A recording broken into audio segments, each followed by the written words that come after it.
You see, the president has entered the chamber. He knows this moment is a pivotal moment for him. He is saying, we should point out, John took us behind the scenes here, it is customary for the anchors of the networks and some of the cable news hosts to be invited to the White House under Republican presidents, under Democrat presidents. On the day of the State of the Union, the president did invite a few of us for lunch, and he made it very clear that he will address the economy tonight. Obviously, the polls, this White House, very aware of his handling of the economy in terms of the American people, that they can look at the stock market, but also can look at their grocery bills and recognize that they're not feeling this quite yet. You can see the very warm welcome that he's getting from his Republican colleagues there in the chamber. Let's go right to Rachel Scott, who's also in the chamber tonight. And Rachel, what do you make of what you see so far? And are there empty seats, as had been predicted by many of the Democrats who said they might sit this one out? Well, David, I've covered several State of the Unions from this very seat up here in the gallery in the House chamber. There are far fewer Democrats tonight than there have been in years past. And David, what is notable right now as I'm watching the president, look at this, Al Green, Congressman Al Green holding up a sign. I believe I'm looking at it right now. It said something in reference to apes. Black people are not apes, in reference to that post that the president had on his social media account, a racist post that was offensive. That clearly his way down toward the Supreme Court justices, David, is some Democrats didn't even bother to turn around as the president entered. Hakeem Jeffries was seated. We just saw the president obviously shake the Chief Justice's hand. There's Justice Elena Kagan, Brett Kavanaugh, Amy Coney Barrett. Of course, he chose Amy Coney Barrett for the bench.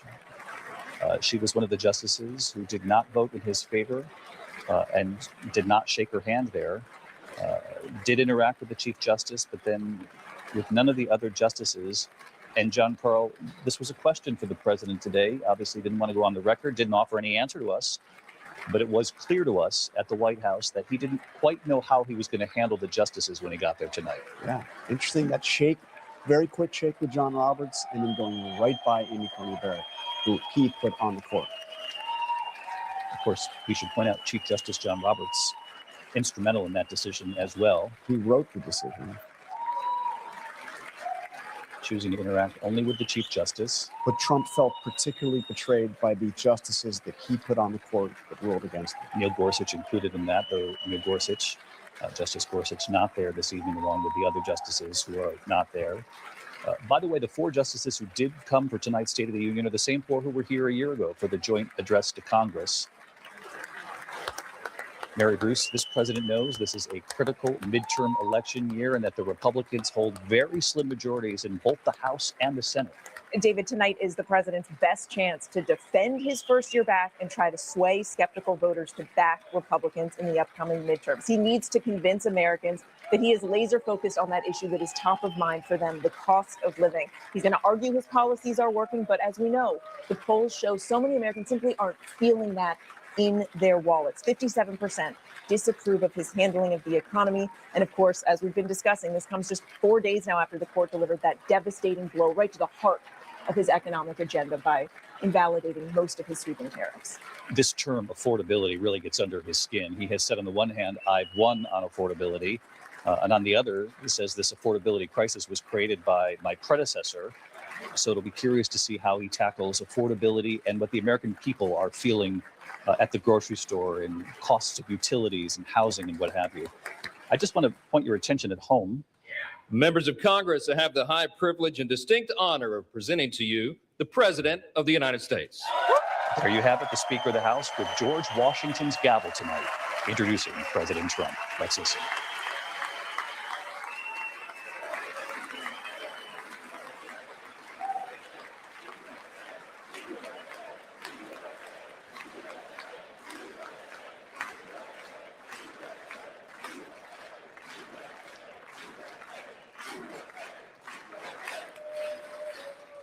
Well, thank you very much, everybody. It's really an honor. Speaker Johnson, Vice President Vance, First Lady of I am the United over States. here. I'm dual streaming right now, as you all know. I will be letting this rock out while I'm watching it too. And I got it in both ears. Got one ear in one chat, one in the other. So I am here. If you don't hear me talking, I'm listening with y'all. Listen to what they got to say, and then at the end we'll go over the bullshit and give our analysis on it. If you would like to come up, I'm gonna let you up. Second Lady of the United States. And I'm gonna sit back and check.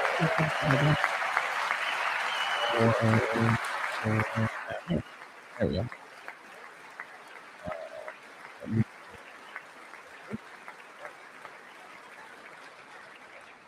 Members of Congress and my fellow Americans, our nation is back, bigger, better, richer, and stronger than ever before.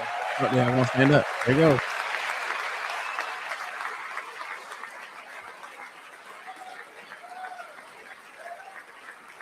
Oh, he said he's not a tyrant, but a domestic terrorist. Ooh, Less than 5 months okay, from I'm now, with our you, country Clueless. will celebrate an epic I'm with you, milestone in Clueless. American history, That's happened. the 250th anniversary of our glorious American independence.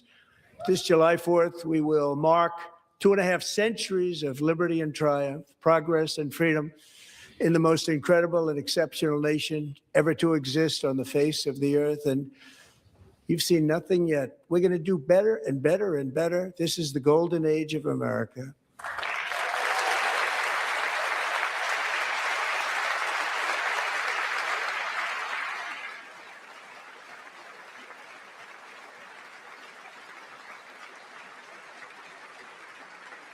When I last spoke in this chamber 12 months ago, I had just inherited a nation in crisis with a stagnant economy, inflation at record levels, a wide open border, horrendous recruitment for military and police, rampant crime at home, and wars and chaos all over the world.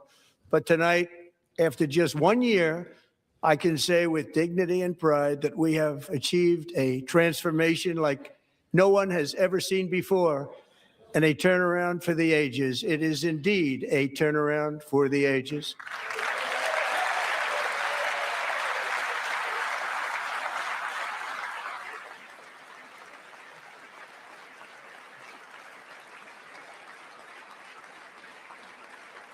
Yeah, I had not. They telling half truth out here on this shit. Ain't the money caught it. He's over telling half truth on this bitch. Yeah. Get your ass out And of we here. will never go back to Motherfucker. where we were He's just saying a that- very short time ago. We're not going back. Today, our border is secure.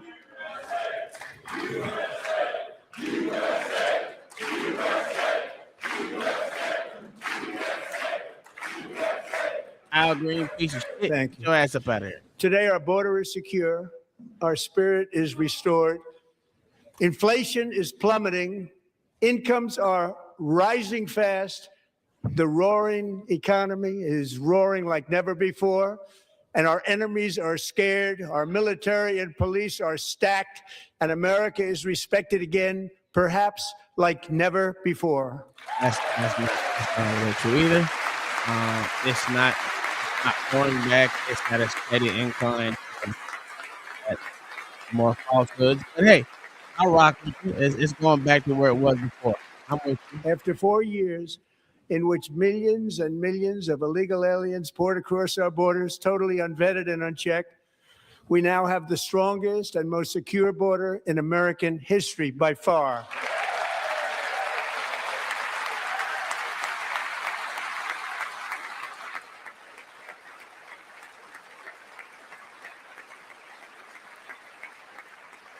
In the past 9 months, 0 illegal aliens have been admitted to the United States.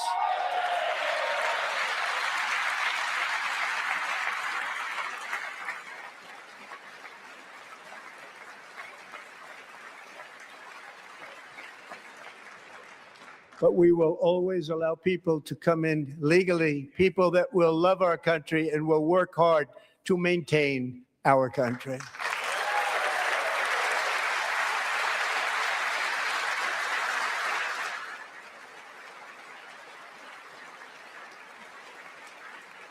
The flow of deadly fentanyl across our border is down by a record 56% in 1 year.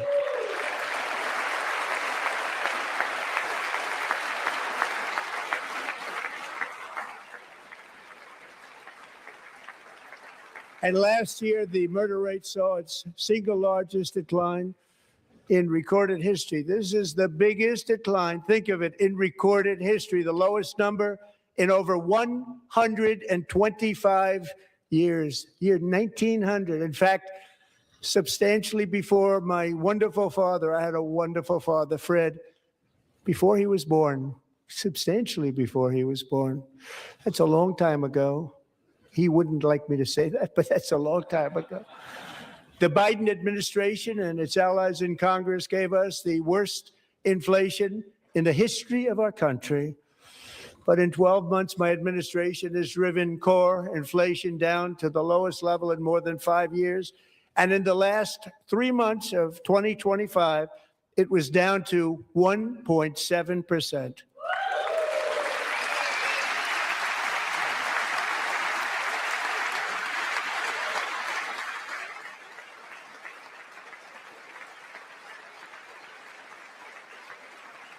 Gasoline, which reached a peak of over $6 a gallon in some states under my predecessor, it was quite honestly a disaster, is now below $2.30 a gallon in most states, and in some places, $1.99 a gallon. And when I visited the great state of Iowa just a few weeks ago, I even saw $1.85 a gallon for gasoline.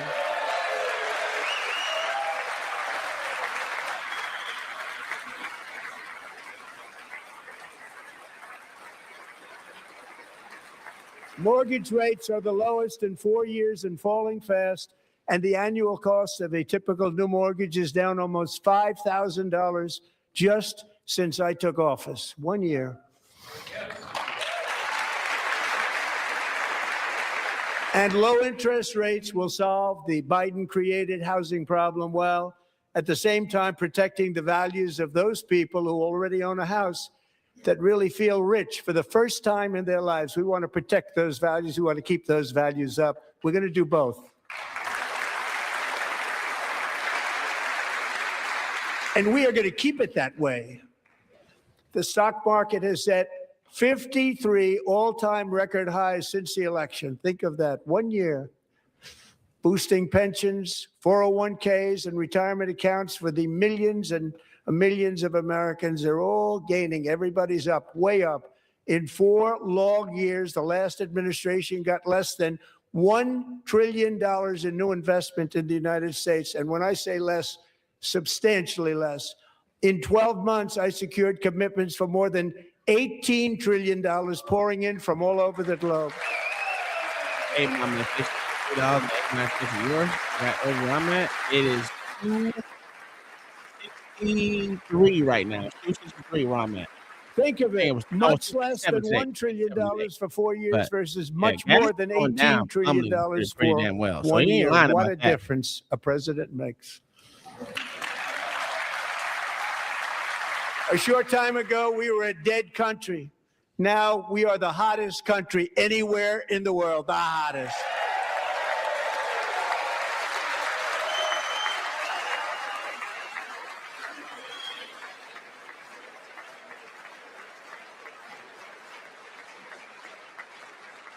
As thousands of new businesses are forming and factories, plants, and laboratories are being built, we have added 70,000 new construction jobs in just a very short period of time. It's getting bigger and bigger and stronger. Nobody can believe what they're watching.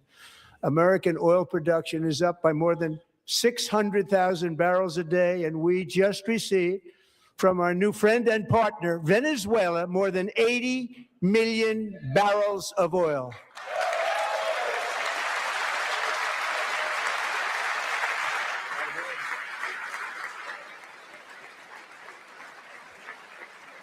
American natural gas production is at an all-time high because I kept my promise to drill, baby, drill.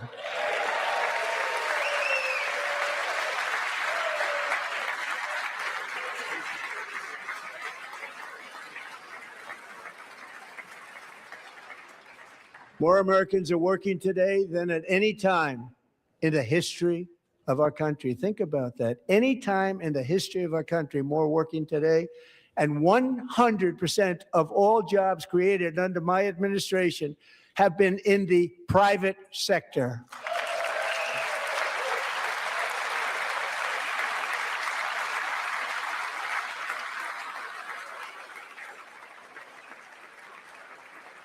We ended DEI in America.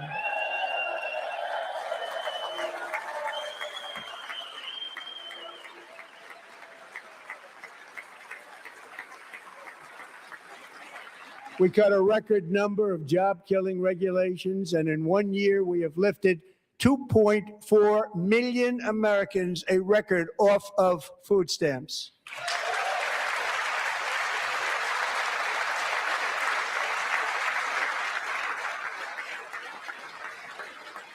And for all of these reasons, I say tonight, members of Congress, the state of our union is strong.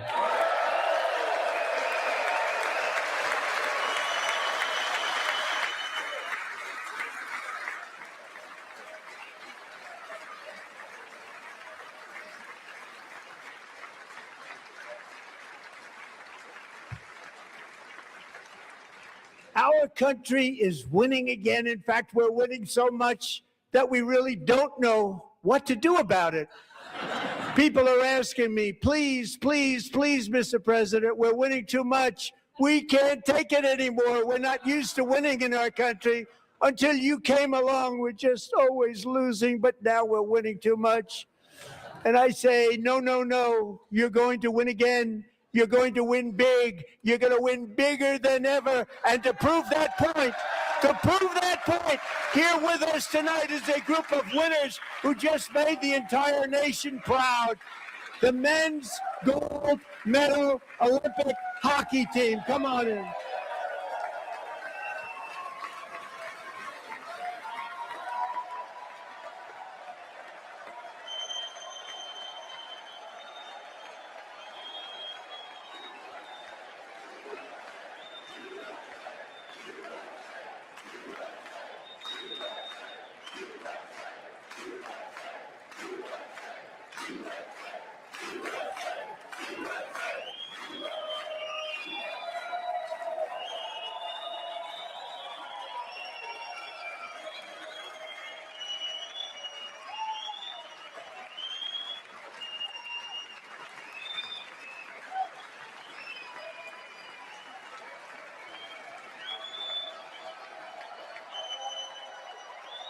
USA, USA, beat the shit out of Canada. Fuck Canada. Anyway, yeah. At least they showed up. You know what I'm saying? Showed up to show your pride, nigga. All the crackers out there. Show your pride. Go ahead. Thank you.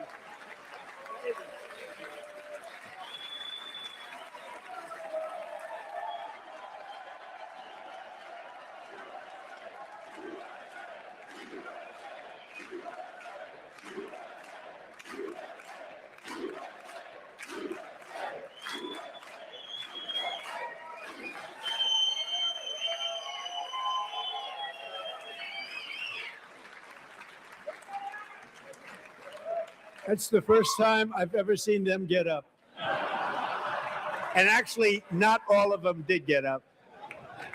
But they beat a fantastic Canadian team in overtime, as everybody saw, as did the American women who will soon be coming to the White House.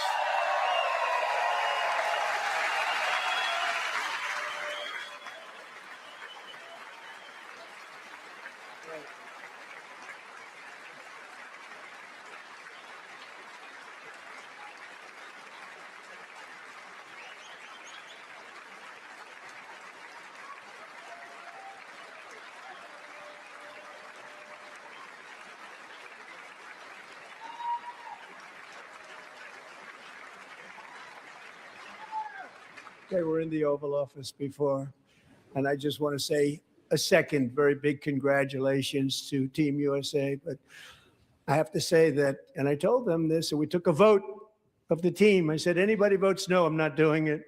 So they stood there and they weren't about to say no because I've never seen a goaltender play as well as goalie Connor Hellebuck.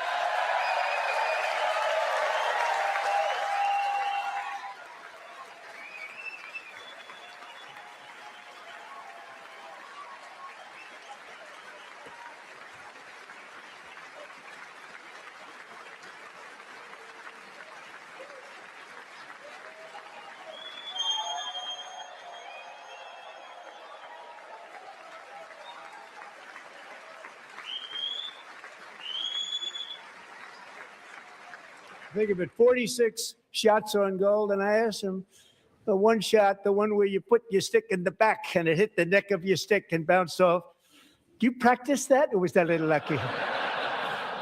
He refused to answer that question. But I just want to tell you that the members of this great hockey squad will be very happy to hear, based on their vote and my vote, and in this case, my vote was more important, that I will soon be presenting Connor with our highest civilian honor, which we will be given and which has been given to many athletes over the years.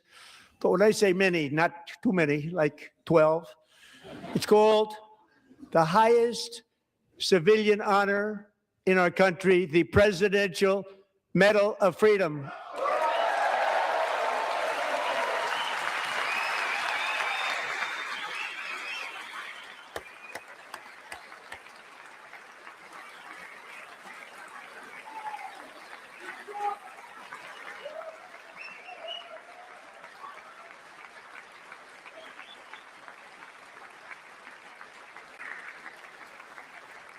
Great athletes have gotten that, very great, the best, and I thought he deserved it. And I did take a vote, every single one of them. I said, I'm not giving it if anybody goes no, and every single one of them rapidly put up their hand.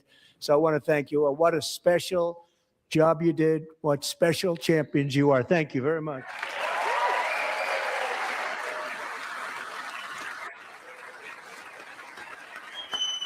John Baptist. Yeah.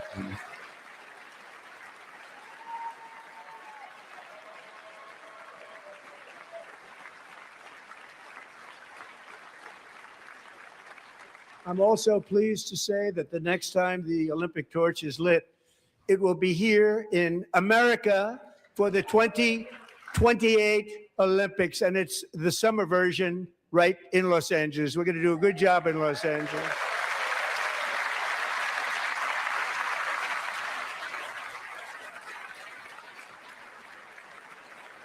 What? They got a Democrat standing up? Look at that shit.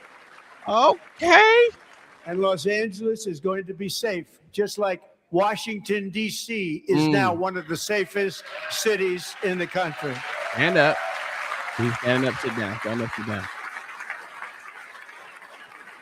What up, And Anarchy? this year, and I must say I got them both. I got them in the first term, and I was disappointed because I didn't think I'd be the president when this happened. But strange things took place.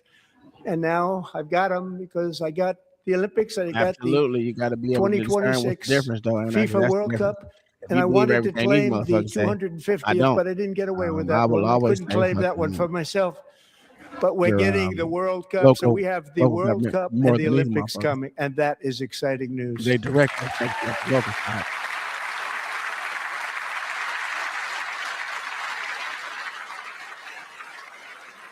So this will be a year to celebrate our country and the heroes who have kept it free.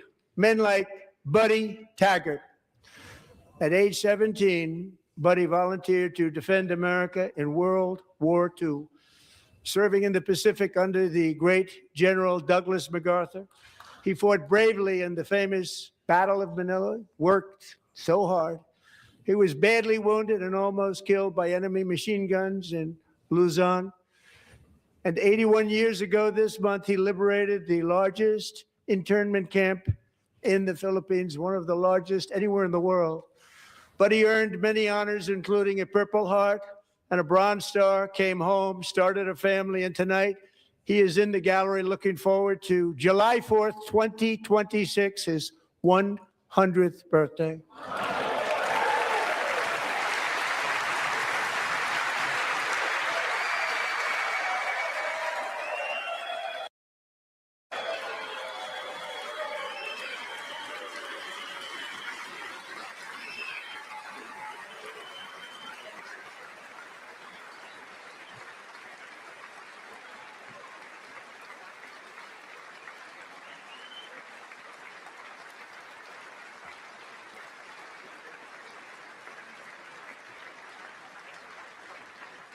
So, buddy, you're a brave man, and we salute you. Even in times of challenge, setback, and immense heartache, the spirit of 1776 has always shone through very brightly. It was July 4th of last year when floodwaters tore through a girls' summer camp in Central Texas. One of the worst things I've ever seen. I was there, rising 26 feet in the matter of minutes, tragically claiming many, many lives. You all remember that one. As the waters threatened to sweep her away, 11-year-old Millie Kate McClelland closed her eyes and prayed to God. She thought she was going to die. Those prayers were answered when Coast Guard rescue swimmer Scott Ruskin descended from a helicopter above. Nobody knew where he came from. It was Scott's first ever rescue mission, a young guy, but very brave, very, very top, always top in his class. And he lifted not just Millie Kate, but 164 others to safety.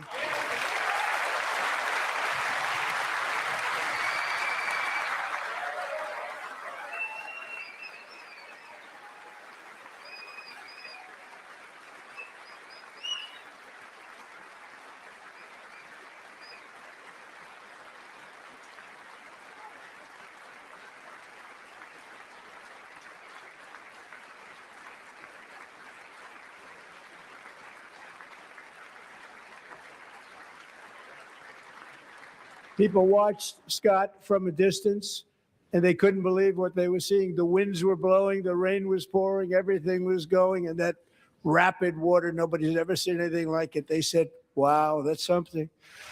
Tonight, Scott and Millie Kate are here together, reunited for the very first time. Thank you, Scott, Millie Kate.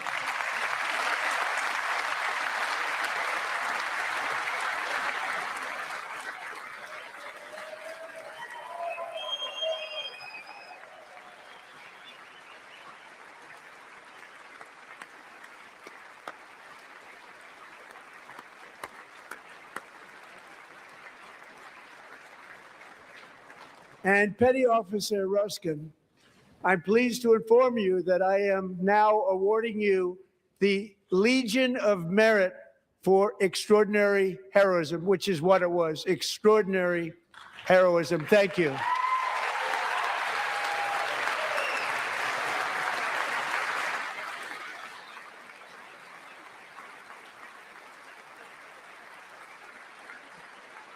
And I'd like to have the military aide to please come down and take care of the service. Military aide, thank you very much. Take care of that very important service. Thank you very much. From 1776 to today, every generation of Americans has stepped forward to defend life, liberty, and the pursuit of happiness. And they're really doing it for the next generation. But now it's our turn. Together, we're building a nation where every child has the chance to reach higher and go further, where government answers to the people, not the powerful, and where the interests of hardworking American citizens are always our first and ultimate concern. That is the debt we owe to the heroes who came before us, and that is the promise we must keep to America for our 250th year. Last year, I urged this Congress to begin the mission by passing the largest tax cuts in American history, and our Republican majorities delivered so beautifully. Thank you, Republicans.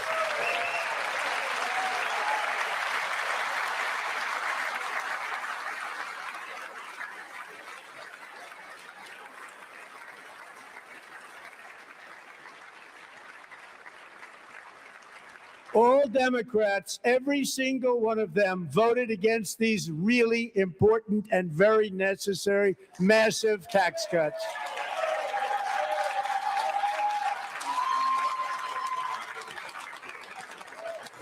They wanted large-scale tax increases to hurt the people instead.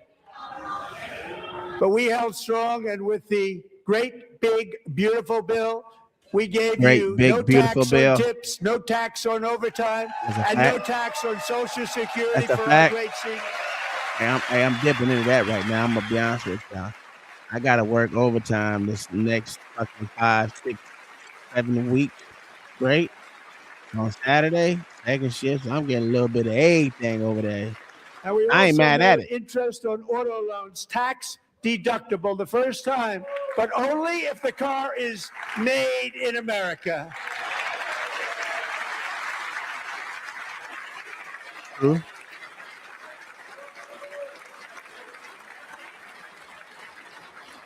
Recently in Pennsylvania, I met Megan Hemhauser, a devoted mom who's homeschools her children, beautiful, 2 children, during the day while waiting tables at night as her husband works overtime operating very heavy equipment.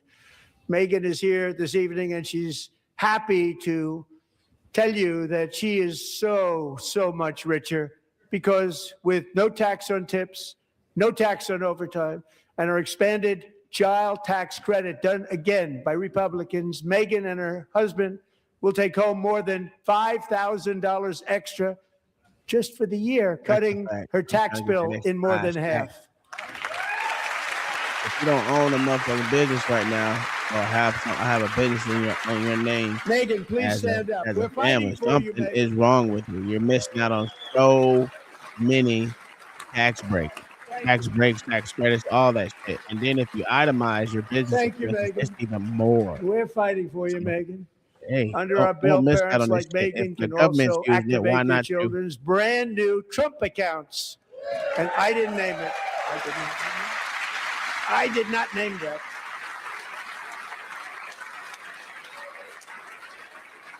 Nobody believes me, but I did not name it. It was named by a very tall man sitting right there in the third row. Nice man, a good man.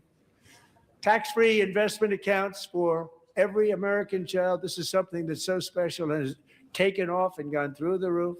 Millions will be pre-funded courtesy of the U.S. Treasury and private individuals like Michael and Susan Dell, who have donated $6.25 billion to fund the Trump accounts for 25 million American children. Yes, sir. Yes, I agree with that, but the government great doesn't agree with people. that. So I'll get what I can out of it right now, which is, since they're still doing taxes, I'm trying to eliminate my tax bill every way I can. When I asked Michael Dell, how do you make all that money? He said, well, I just sat on my dorm in school and I made computers and I'd sell them to people. And I just kept selling and selling and selling. And pretty amazing story. That's called the American dream. He sold a lot of computers, a lot of those laptops. So I congratulate him on that. But I really thank him and Susan, as well as others like Brad Gerstner, a very tremendous guy. He was behind it right from the beginning. Brad Gerstner. Thank you, Brad.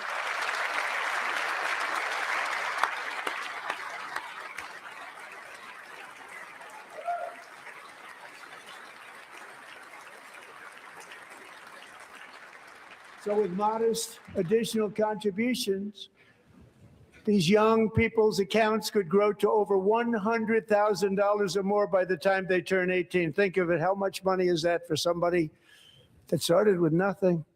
Over 100,000, could be much more than that. To make this investment in our children's future, go to trumpaccounts.gov, trumpaccounts.gov. And a lot of people are doing it. It's setting every record in the book. It's popular. They knew what it was going to take. I'm so proud of them. I'm so proud of the people that got it started. And now it's just taken off. One of the primary reasons for our country's stunning economic turnaround, the biggest in history, where the Dow Jones broke 50,000 4 years ahead of schedule, and the S&P hit 7,000, where it wasn't supposed to do it for many years, were tariffs. I used these tariffs, took in hundreds of billions of dollars to make great deals for our country, both economically and on a national security basis. Everything was working well. Countries that were ripping us off for decades are now paying us hundreds of billions of dollars. They were ripping us so badly, you all know that. Everybody knows it. Even the Democrats know it. They just don't want to say it. And yet these countries are now happy, and so are we. We made deals. The deals are all done. and they're happy. They're not making money like they used to, but we're making a lot of money. There was no inflation, tremendous growth, and the big story was how Donald Trump called the economy correctly, and 22 Nobel Prize winners in economics didn't. They got it totally wrong. They got it really wrong. And then just 4 days ago, an unfortunate ruling from the United States Supreme Court.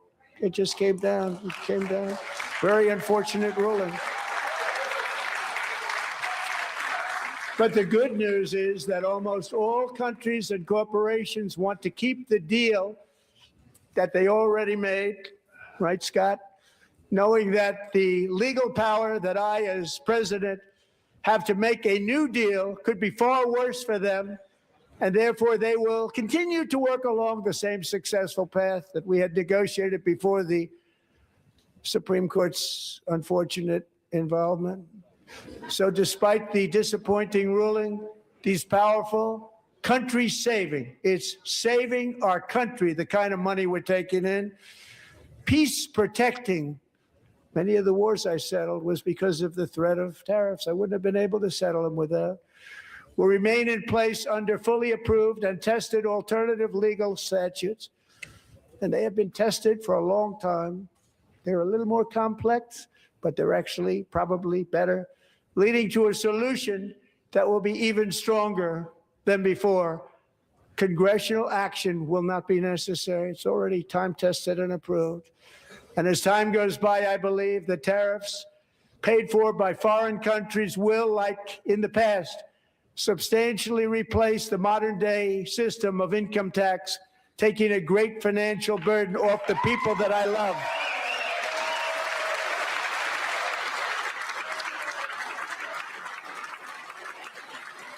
Right?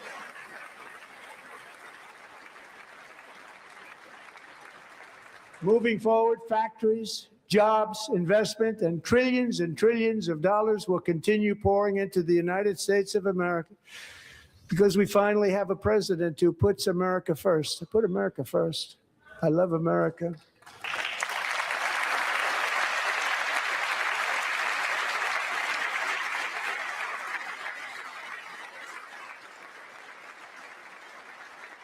For decades before I came along, we had the exact opposite. From trade to healthcare, from energy to immigration, everything was stolen and rigged in order to drain the wealth out of the productive, hardworking people who make our country great, who make our country run. Under Biden and his corrupt partners in Congress and beyond, it reached a breaking point with the Green New Scam, open borders for everyone. They poured in by the millions and millions from prisons, from mental institutions. They were murderers, 11,888 murders. They came into our country. You allowed that to happen. And record-setting inflation that cost the typical family $34,000 in just a speck of time. Now the same people in this chamber who voted for those disasters suddenly used the word affordability, a word. They just used it. Somebody gave it to them, knowing full well that they caused and created the increased prices that all of our citizens had to endure. You caused that problem. You caused that problem.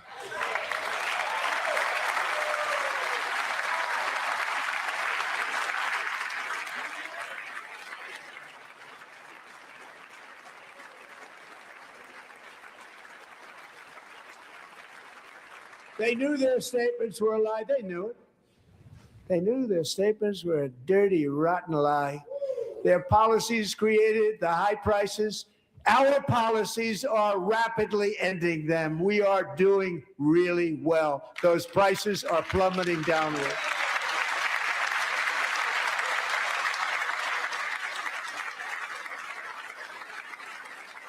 The price of eggs is down 60%, Madam Secretary, thank you.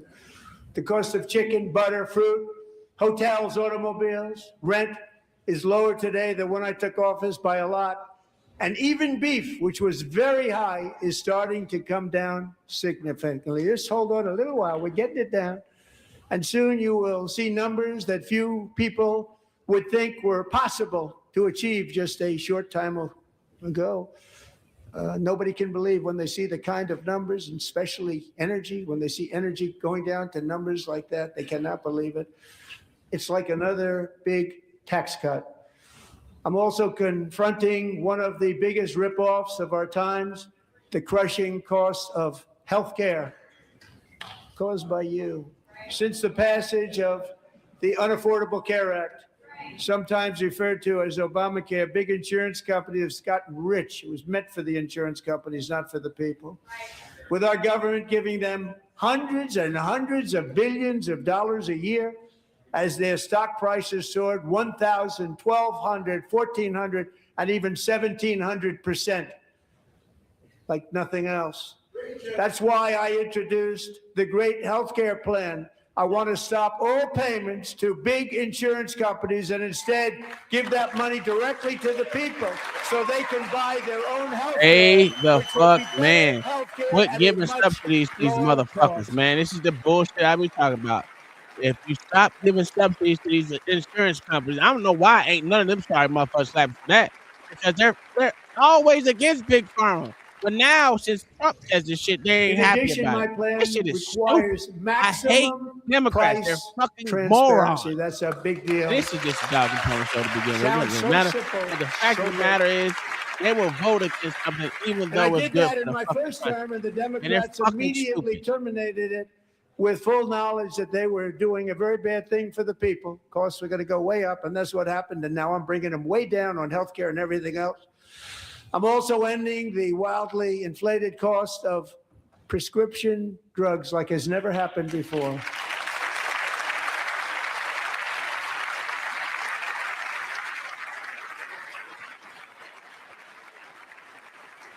Other presidents tried to do it, but they never could. They tried. Most didn't try, actually. But they tried. They said they tried. They couldn't do it. They didn't even come close. They were all talk and no action. But I got it done. Under my just enacted most favored nation agreements, Americans who have for decades paid by far the highest prices of any nation anywhere in the world for prescription drugs will now pay the lowest price anywhere in the world for drugs. Anywhere. The lowest price.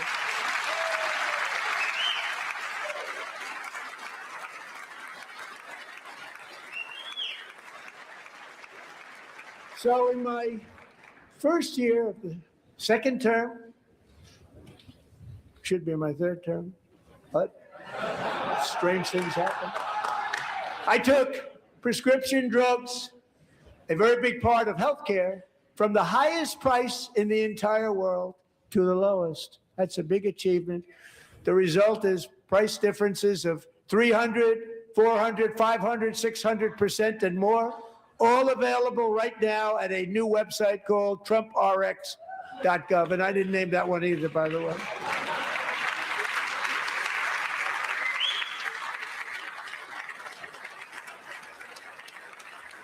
And here tonight is the very first customer ever to get that big discount, and it is big.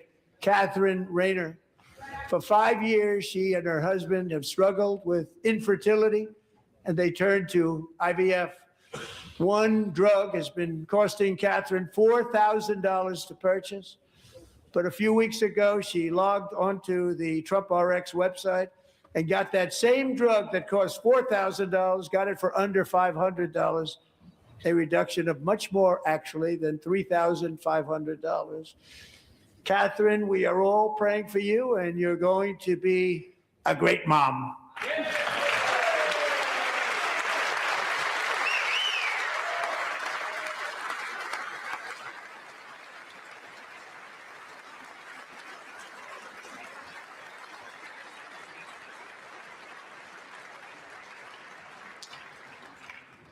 So now I'm calling on Congress to codify my most favored nation program into law. Now, the one thing I'm not sure it matters because it's going to be very hard for somebody that comes along after me to say, let's raise drug prices by 700 or 800%.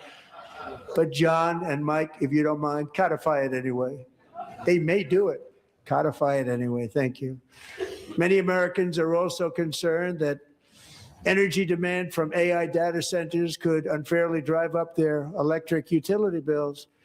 Tonight, I'm pleased to announce that I have negotiated the new Ratepayer Protection Pledge. You know what that is?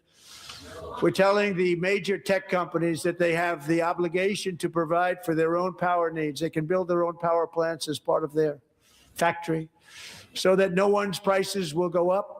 And in many cases, prices of electricity will go down for the community, and very substantially down. This is a unique strategy never used in this country before. I don't know. We have an old grid. It could never handle the kind of numbers, the amount of electricity that's needed. So I'm telling them they can build their own plant. They're going to produce their own electricity. It will ensure the company's ability to get electricity while at the same time lowering prices of electricity for you, and could be very substantial for all of you cities and towns. You're going to see some good things happen over the next number of years. Another pillar of the American dream that has been under attack is home ownership. With us tonight is Rachel Wiggins, a mom of two from Houston. She placed bids on 20 homes and lost all of those bids to gigantic investment firms that bypassed inspection, paid all cash, and turned those houses into rentals, stealing away her American dream. She was devastated. Stories like this are why last month I signed executive order to ban large Wall Street investment firms from buying up into thousands single-family homes.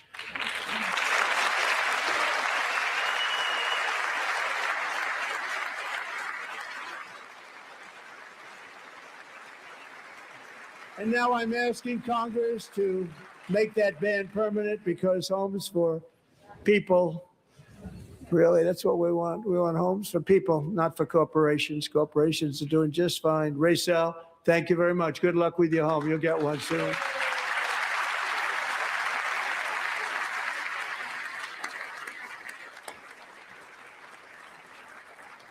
We're also working to make it easier for Americans to save for retirement. And under this administration, we will always protect Social Security and Medicare. They are not protecting it for our seniors. We will always protect Social Security, Medicare, Medicaid.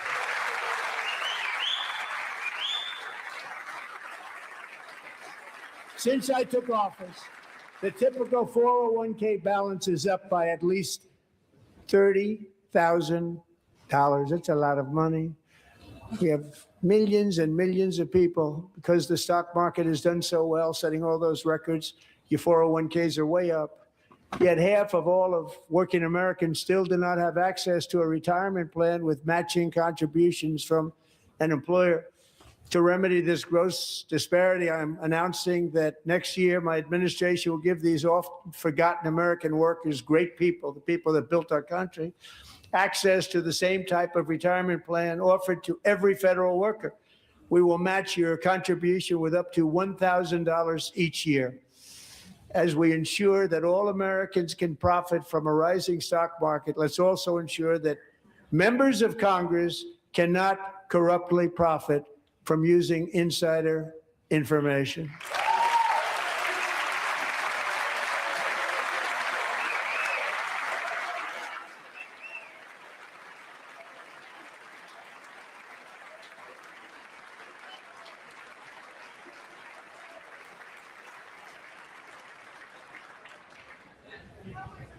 They stood up for that. I can't believe it.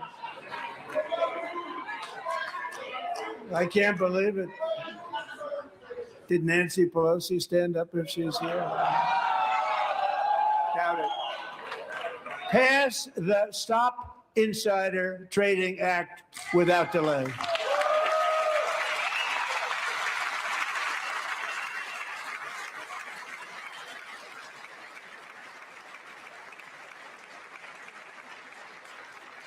I wasn't sure if anybody even on this side was going to applaud for that. I'm very impressed. Thank you. I'm very impressed. But when it comes to the corruption that is plundering, it's plundering America. There's been no more stunning example than Minnesota. Now, if you don't agree with that insider trading, something wrong. That shit needs to stop. Or at least give me some pointers on how to get it done. This is some bullshit. I need to get my 1K up. And in actuality, the number is much higher than that. And California, Massachusetts, Maine, and many other states are even worse. This is the kind of corruption that shreds the fabric of a nation, and we are working on it like you wouldn't believe. So tonight, although started 4 months ago, I am officially announcing the war on fraud to be led by our great Vice President, J.D. Vance.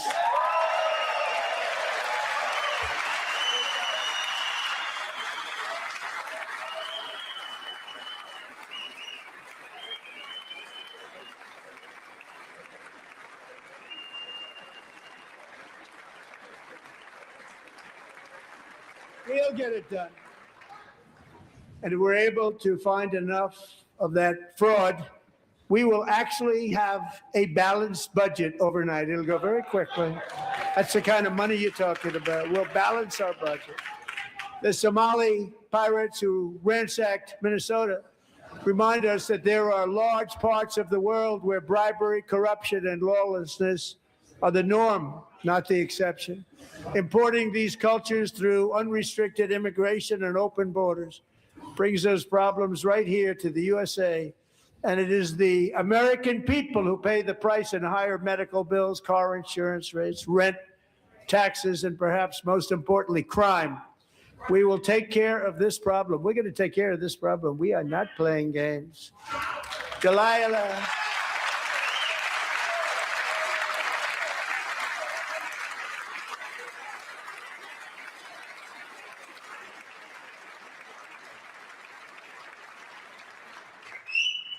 Delilah Colton was only 5 years old in June 2024 when a 18-wheel tractor trailer plowed into her stopped car traveling at 60 miles an hour or more. The driver was an illegal alien let in by Joe Biden and given a commercial driver's license by open borders politicians in California. Doctors said Delilah would never be able to walk or talk, have a good life. She wouldn't even be able to eat again. But against all odds, she is now in the first grade learning to walk. And she's here this evening with her dad, Marcus, a fantastic man. Delilah, please, you are a great inspiration. Please stand up.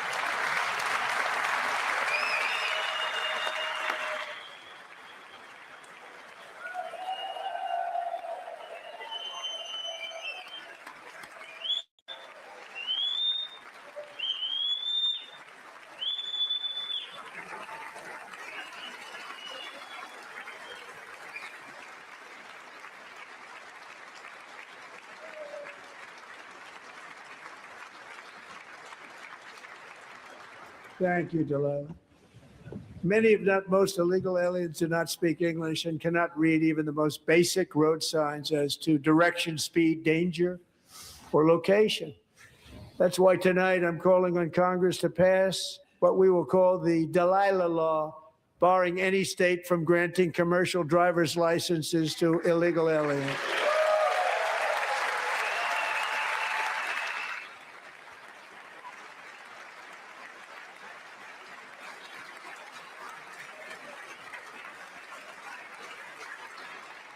And yesterday, as you probably saw at the White House, I hosted a ceremony with Americans who lost their treasured loved ones to the scourge of illegal immigration. People came into our country, how we allowed this to happen with our open borders. These are the angel moms and families that for decades our government betrayed and our media totally ignored. It was terrible. Hard to believe, actually. In 2023, a 16-year-old high school cheerleader named Elizabeth Medina was supposed to perform in her town's Christmas parade, but she never arrived. Her mother, Jacqueline, went home to look for her, and she found her lying dead in a bathtub, bleeding profusely after being stabbed 25 times. Elizabeth's killer was a previously arrested illegal alien who had broken in and brutally extinguished the brightest light in her family's life, violently and viciously. Her heartbroken mother is in the gallery to remind everyone in this chamber exactly why we are deporting illegal alien criminals to our country at record numbers, and we're getting them the hell out of here fast. We don't want them.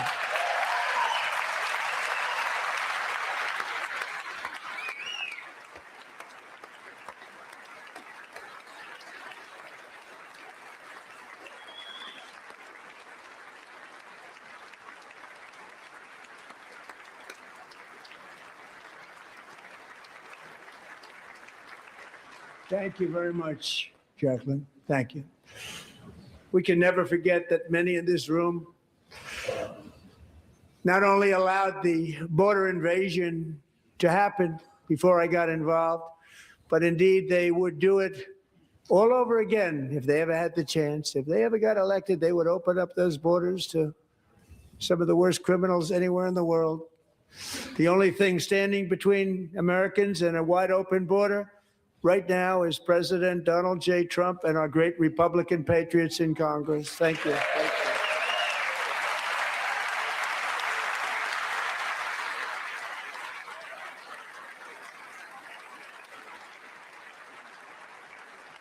As we speak, Democrats in this chamber have cut off all funding for the Department of Homeland Security. It's all cut off. It's all cut off. They have instituted another Democrat shutdown, the first one costing us 2 points on GDP. 2 points we lost on GDP, which probably made them quite happy, actually. Now they have closed the agency responsible for protecting Americans from terrorists and murderers. Tonight, I'm demanding the full and immediate restoration of all funding for the border security, Homeland Security of the United States, and also for helping people clean up their snow. We have no money because of the Democrats, and it would be nice. We'd love to give you a hand at cleaning it up, but you gave no money. Nobody's getting paid. It's a shame. So you have to think about it. We have, in case you didn't know, a pretty large snowstorm out there. One of the great things about the State of the Union is how it gives Americans the chance to see clearly what their representatives really believe. So tonight, I'm inviting every legislator to join with my administration in reaffirming a fundamental principle. If you agree with this statement, then stand up and show your support. The first duty of the American government is to protect American citizens, not illegal aliens.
Isn't that a shame? You should be ashamed of yourself not standing up.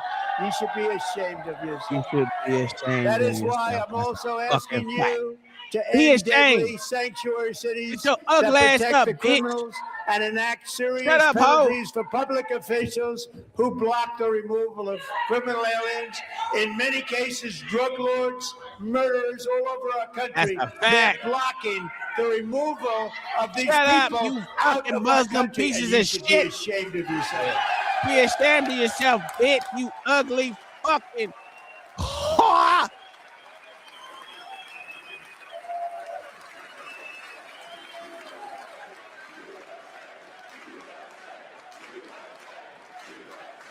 USA, USA, USA. Fuck that fake ass wannabe American bitch. Take your ass back to Somalia, fuck face ass bitch. And perhaps most importantly, I'm asking you to Pakistan, approve fucking ugly the bitch. Save America Act.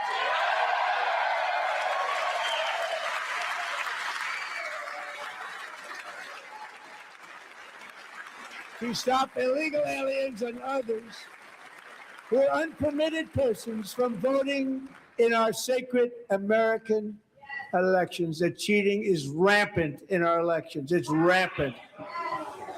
It's very simple. All voters must show voter ID.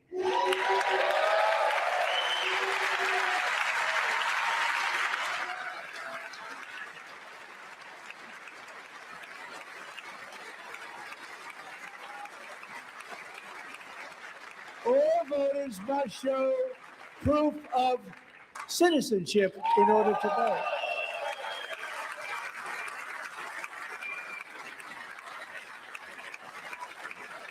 And no more crooked mail-in ballots except for illness, disability, military, or travel. None. And this should be an easy one. And by the way, it's polling at 89%, including Democrats, 89%.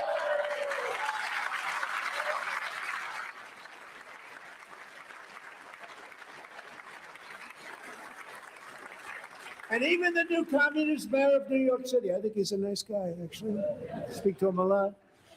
Bad policy, but nice guy. Just said they want people to shovel snow. They got hit hard. Wants them to shovel snow, but if you apply for that job, you need to show 2 original forms of ID and a Social Security card. Yet they don't want identification for the greatest privilege of them all, voting in America. No, it's no good. No good. Both Republicans and Democrats overwhelmingly agree on the policy that No, we just enunciated. that And trash. Congress Jeffrey should said he was unite gonna be and there. enact this common He said he's not sense, gonna let smoke come on his country-saving territory. legislation right Without now, and having it should be pushback. before anything else happens. That's a fact. You get him, Trump. Hey, that looked terrible. That looked terrible. Release the files. The files were released, you old bitch. If you was paying attention, the files were released, you old motherfucker. God, why are they so And the stupid? reason they don't want to do it, why would anybody not want voter ID? One reason, because they want to cheat. There's only one reason. They make up all excuses. They say it's racist. They come up with things you almost say, what imagination they have.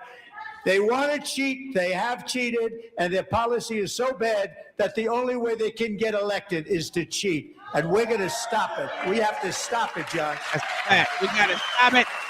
Stop your bullshit, bitches.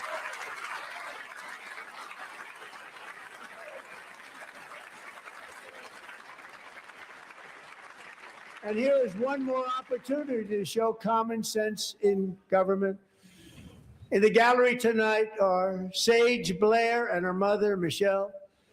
In 2021, Sage was 14 when school officials in Virginia sought to socially transition her to a new gender, treating her as a boy and hiding it from her parents. Hard to believe, isn't it?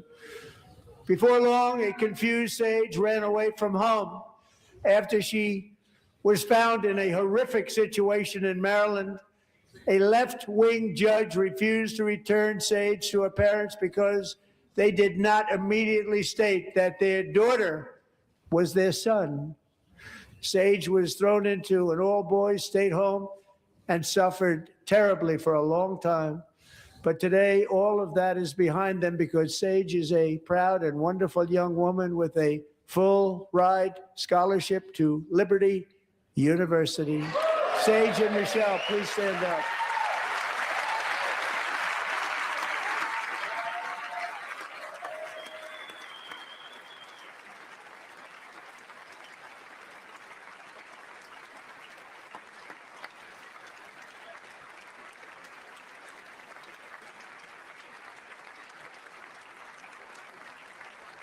And thank you for your great bravery. And who can believe that we're even speaking about things like this? 15 years ago, if somebody was up here and said that, they'd say, what's wrong with him? But now we have to say it because it's going on all over numerous states without even telling the parents. But surely we can all agree no state can be allowed to rip children from their parents' arms and transition them to a new gender against the parents' will. Who would believe that we're even talking about this? We must ban it, and we must ban it immediately.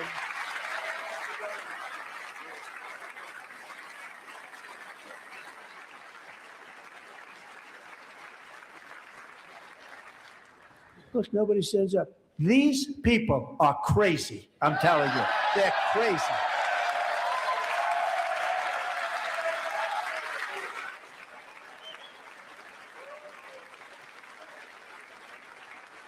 Amazing.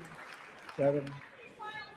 Boy, oh boy. We're lucky we have a country. With people like this, Democrats are destroying our country, but we've stopped it just in the nick of time, didn't we?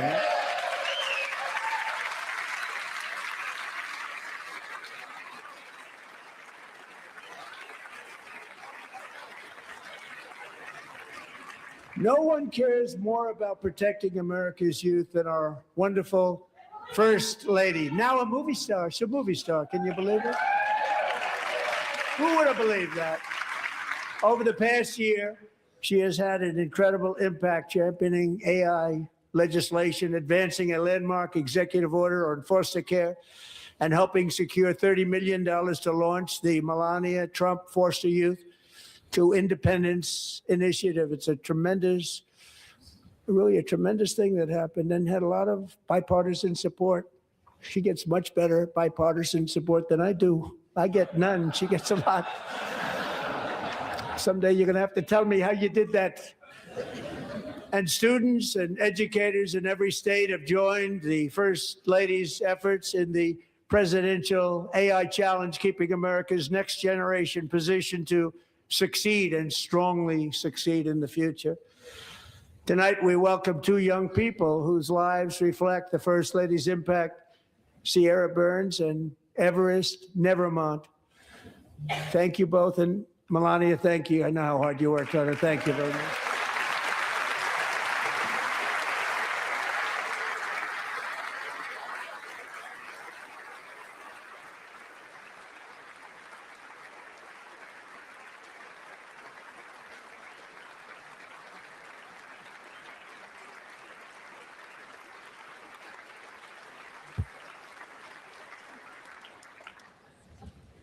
I'm very proud to say that during my time in office, both the first 4 years and in particular this last year, there has been a tremendous renewal in religion, faith, Christianity, and belief in God.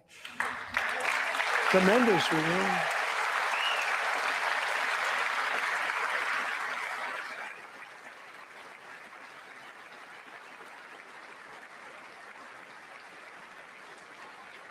This is especially true among young people, and a big part of that had to do with my great friend, Charlie Kirk, a great guy, great man.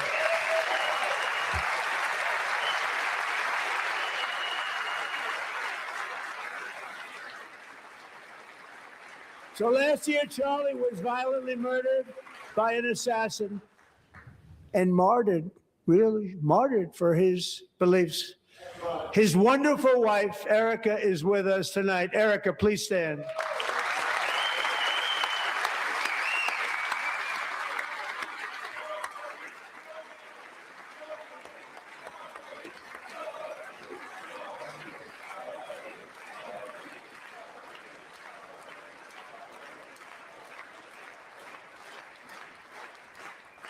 Thank you, Erica. Been through a lot. In Charlie's memory, we must all come together to reaffirm that America is one nation under God, and we must totally reject political violence of any kind.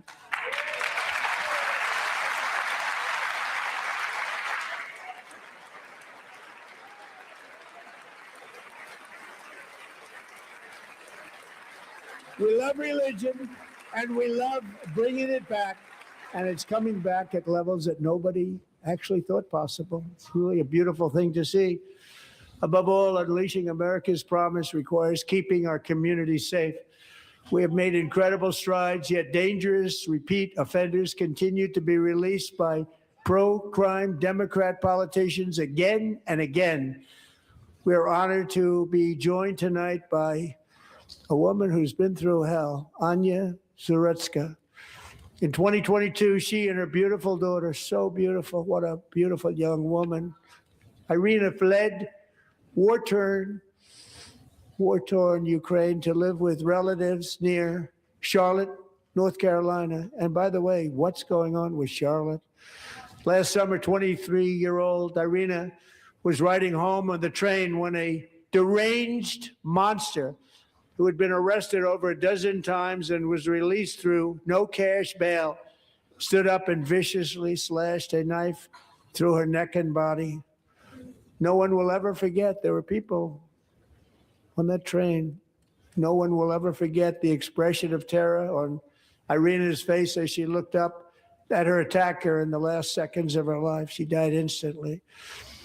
She had escaped a brutal war only to be slain by a hardened criminal, set free to kill in America, came in through open borders. Mrs. Zuretska, tonight I promise you we will ensure justice for your magnificent daughter, Irina.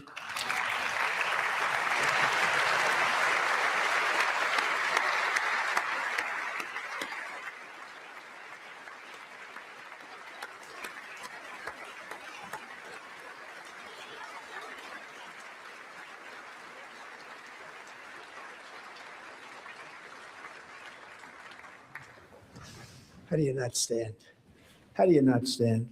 I'm asking this Congress to pass tough legislation to ensure that violent and dangerous repeat offenders are put behind bars, and importantly, that they stay there. Yeah.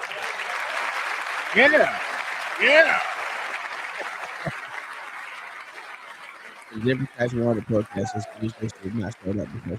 Well, they actually have another. They have another fucking thing going on a different channel Starting last where summer, they I deployed our actually National Guard boycotted and the federal State of law the Union. enforcement But I don't to think restore that the people law there, and I don't and know why order they to did. our most dangerous cities, including Oh, fuck 'em. Memphis, Tennessee, big success. New Orleans, Louisiana, big success.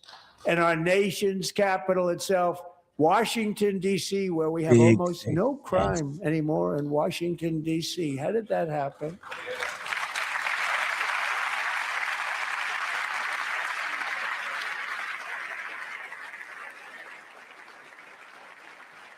In fact, crime in Washington is now at the lowest level ever recorded, and murders in D.C. this January were down close to 100% from a year ago.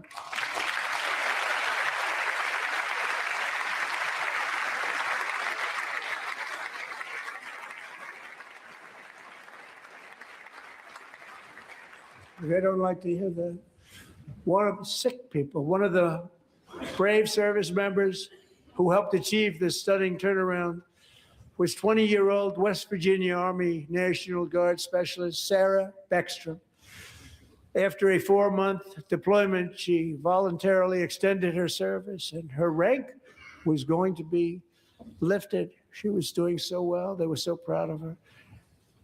But the very next day, she was on patrol near the White House when she was ambushed and shot in the head by a terrorist monster from Afghanistan. Shouldn't have been in our country.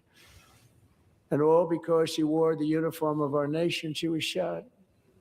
He traveled here because he didn't like people wearing our uniform. He was sick and deranged, shouldn't have been in our country.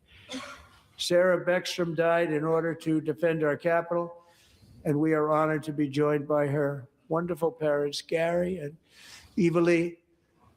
Your daughter was a true American patriot, and she will be greatly missed. She was a great person. I saw reports on her. They've never seen anything like her.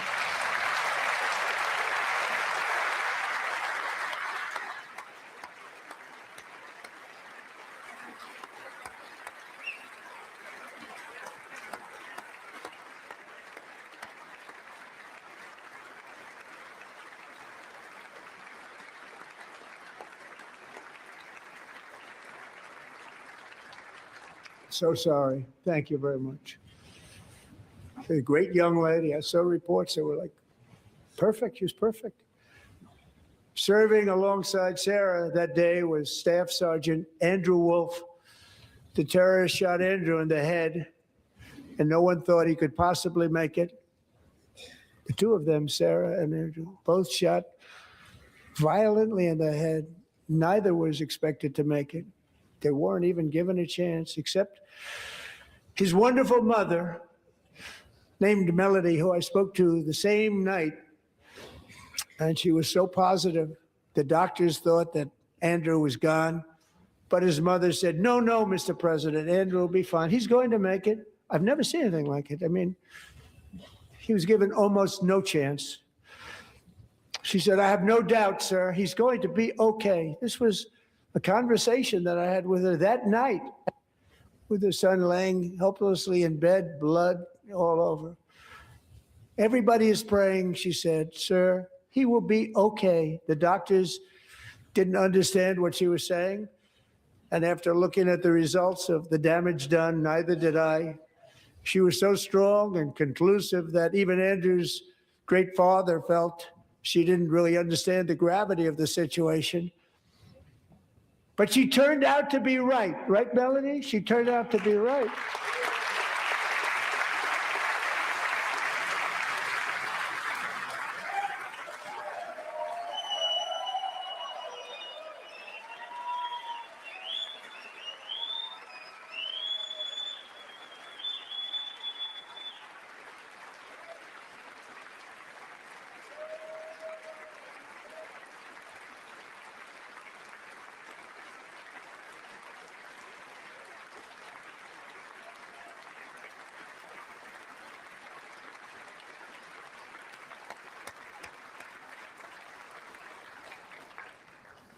Amazing, actually.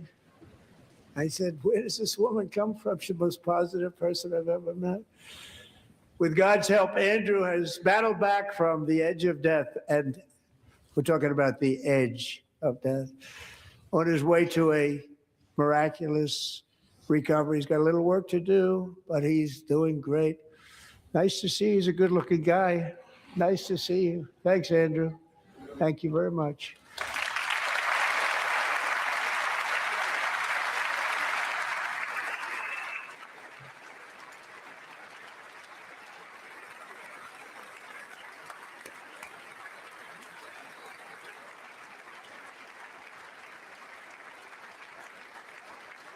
So, Andrew, while you're up, now I'm going to ask a highly respected General James Seward to present Staff Sergeant Andrew Wolf and the great family of Sarah Beckstrom with the award created by our late, great President George Washington himself. It's called the Purple Heart.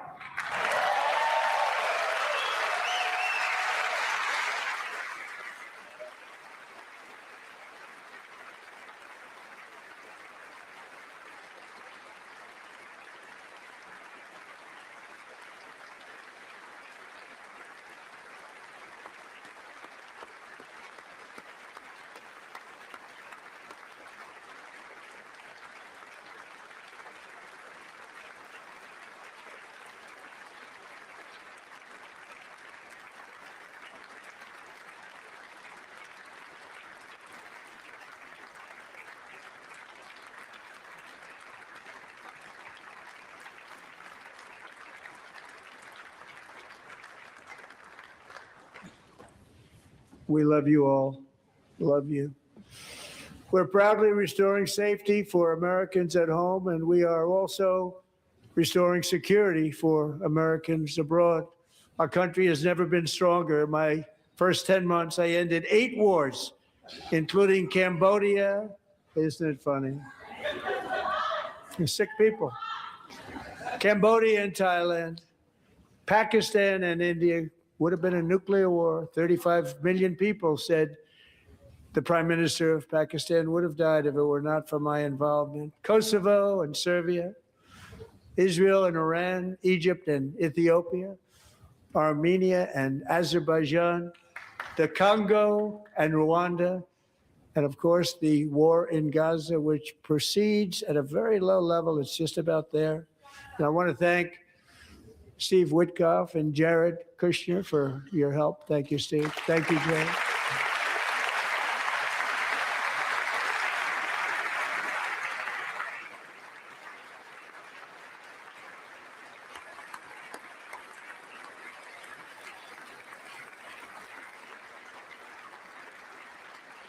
And I also want to thank the man they report to, Secretary of State Marco Rubio. Thank you, Marco.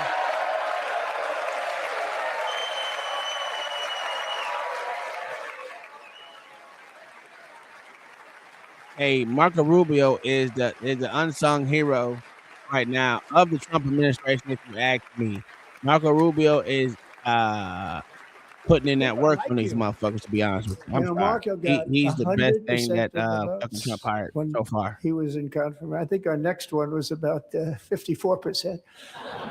And some of the Democrats are now saying, I can't believe we approved that guy. And he said it's an honor that they feel that way, right, Marco? You have done a great job, great Secretary of State. I think he'll go down as the best ever.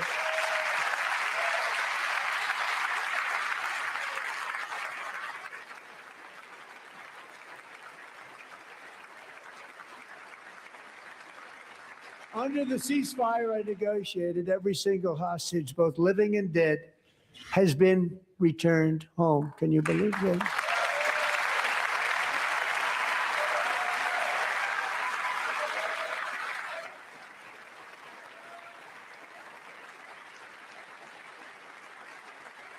Nobody thought it was possible. Nobody thought that was possible. Both living and dead. And those parents who had a dead son, their boy, they'd always tell me their boy, they wanted him as much as though he were living. It was an amazing period of time. And they came back, and when we got all of the living hostages back, and many, many before them, but I always said those last 20 are going to be very tough, but we got many, many more, hundreds. But I said those last 20 are going to be tough. We got them back. But we only got back 14 or 15 of the dead of the 28. And believe it or not, Hamas worked along with Israel, and they dug and they dug and they dug. It's a tough thing to do, going through bodies all over, passing up 100 bodies sometimes for each one that they found. Tough job. And they finally got it back to 27. And then Steve and Jared, they got it back to 28. They found all 28. Nobody thought that was possible, but we did it. And I remember the family of the 28th. They were so grieved, but they were so happy as it's possible to be. They had their boy back. The mother said, "Sir, we have our boy back." What a period of time that was, but we got them all back. So thank you both very much. Great job.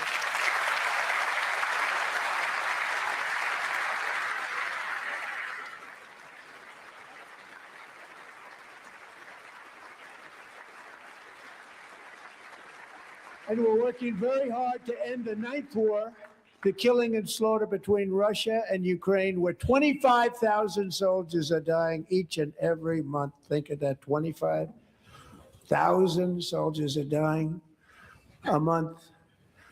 A war which would have never happened if I were president, would have never happened. As president, I will make peace wherever I can, but I will never hesitate to confront threats to America wherever we must. That's why in a breakthrough operation last June, the United States military obliterated Iran's nuclear weapons program with an attack on Iranian soil known as Operation Midnight Hammer.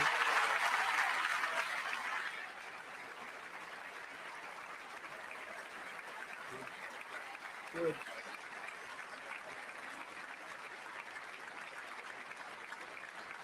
For decades, it had been the policy of the United States never to allow Iran to obtain a nuclear weapon.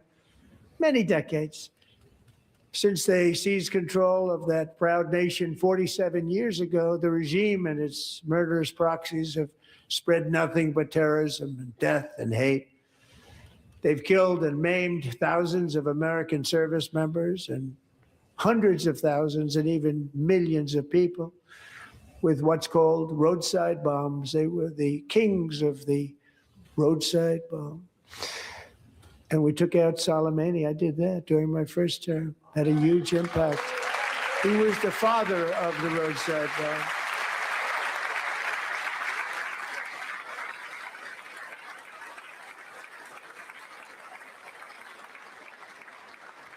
And just over the last couple of months with the protests, they've killed at least, it looks like 32,000 protests, 32,000 protesters in their own country.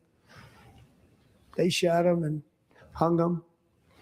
We stopped them from hanging a lot of them with the threat of serious violence. But this is some terrible people.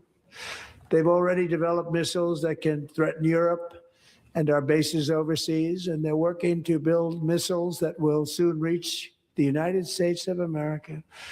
After Midnight Hammer, they were warned to make no future attempts to rebuild their weapons program, in particular nuclear weapons, yet they continue. They're starting it all over. We wiped it out, and they want to start all over again, and are at this moment again pursuing their sinister ambitions. We are in negotiations with them. They want to make a deal, but we haven't heard those secret words. We will never have a nuclear weapon.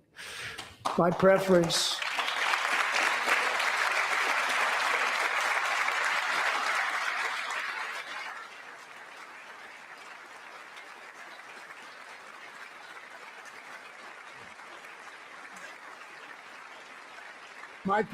is to solve this problem through diplomacy. But one thing is certain, I will never allow the world's #1 sponsor of terror, which they are by far, to have a nuclear weapon. Can't let that happen.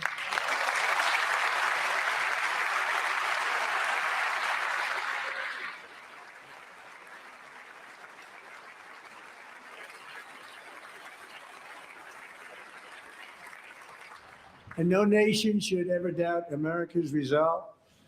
We have the most powerful military on earth. I rebuilt the military in my first term. We're going to continue to do so. Also, we just approved a $1 trillion budget. We have no choice. We have to be strong because hopefully we will seldom have to use this great power that we built together. It's really called peace through strength, and it's been very, very effective.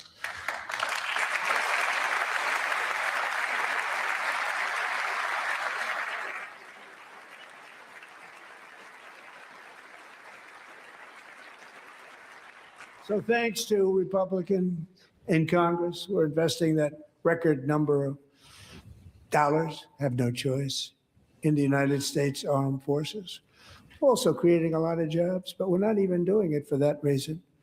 Because as I said, we have more jobs, more people working today than ever before in the history of our country.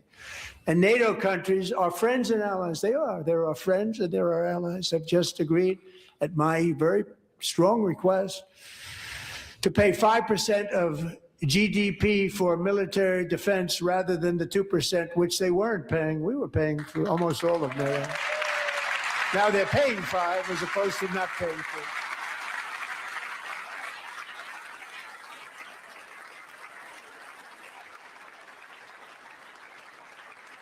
3. And getting that 5% was something which everyone said would never be done, could not happen. We got it really easily with one meeting.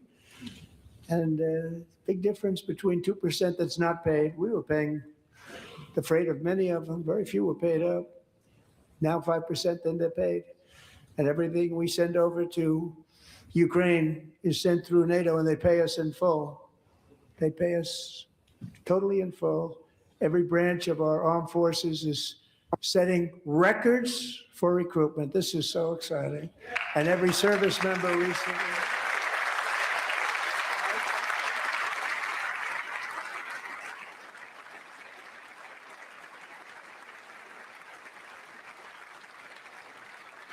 And every service member recently received a warrior dividend of $1,776.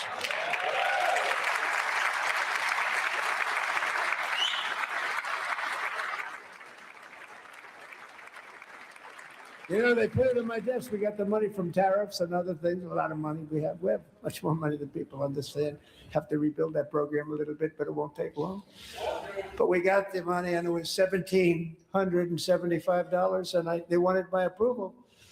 And I said, what's the number? $1,775. I said, wait a minute, for one more dollar, we can have $1,776. It's going to...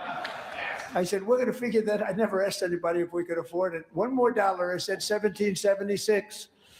And I said, that's good. And I'll tell you what, our military, that was 4 months ago, our military, I never see a person in the military that doesn't thank me for it. So we're honored to do it. They deserve it. And we call it 1776. It was great. And we love our military. We love our law enforcement. We love our firemen. You know, the firemen don't get mentioned enough. We love our firemen. We're also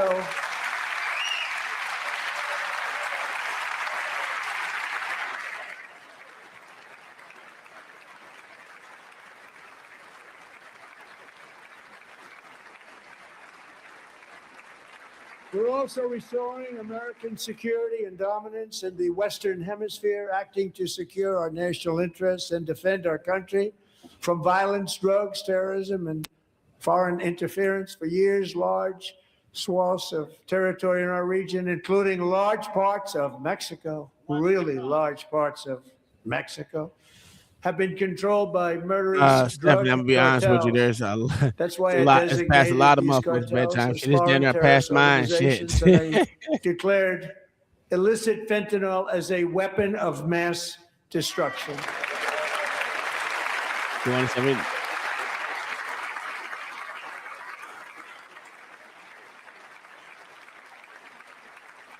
And with our That's new a military fact, Attica. That's a campaign, we have fact, Trav. stopped It's way record past amounts our of drugs expiration date. coming Them into sag our ass country titties, boy. and virtually stopped it completely coming in by water or sea. You probably noticed that.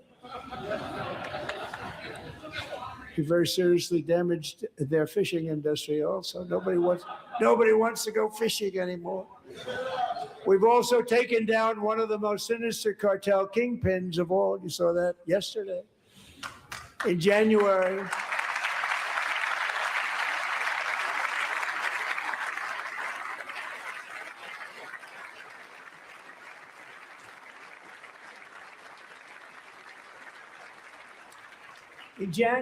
elite American warriors carried out one of the most complex, spectacular feats of military competence and power in world history. No one's seen anything like it. Foreign leaders, I won't tell you who, called me and they said, very impressive, very impressive.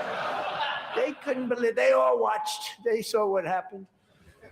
This is a different fighting force that we had years ago when we fought to tie. You know, it's a great fighting force. I'm so proud of it. Look at Space Force. Space Force is my baby. Because we did that, my baby. It's becoming so important.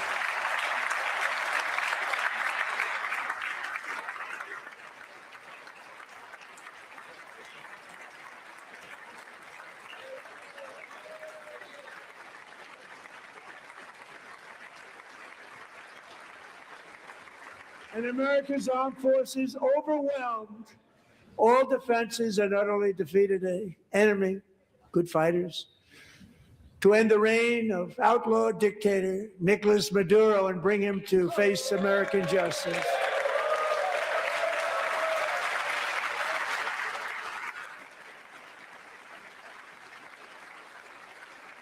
And this was an absolutely colossal victory for the security of the United States, and it also opens up a bright new beginning for the people of Venezuela. We're working closely with the new president of Venezuela, Delcy Rodriguez, to unleash extraordinary economic gains for both of our countries and to bring new hope to those who have suffered so terribly. They really did suffer. With us tonight is Alejandro Gonzalez. She grew up in a tight-knit Venezuelan family and was especially close to her beloved uncle Enrique. But after Enrique ran for office and opposed Maduro, he was kidnapped by Maduro's security forces and thrown into the regime's really infamous prison in Caracas. Alejandro feared she would never see her uncle again. She feared for her own life also. But since the raid, we have worked with the new leadership, and they have ordered the closure of that vile prison and released hundreds of political prisoners already, with more to come. Alejandro, I'm pleased to inform you that not only has your uncle been released, but he is here tonight. We brought him over to celebrate his freedom with you in person. Enrique, please come down.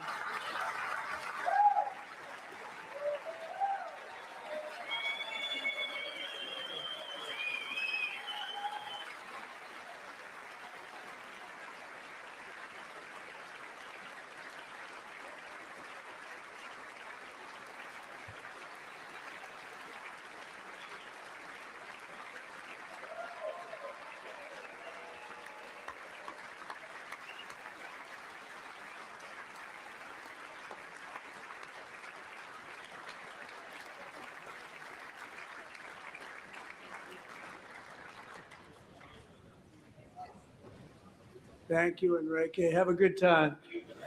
Nice to have you back, Enrique. There were many heroes on that Hey, he January hitting every raid to talking point. capture I will say Maduro. that. He Really was hitting great every heroes. talking point, every It was very bullshit thing that's dangerous. They supposed to knew we give were some coming. type of They union were to all each set. other. But the deeds of one warrior that night will live forever in the eternal chronicles of military valor.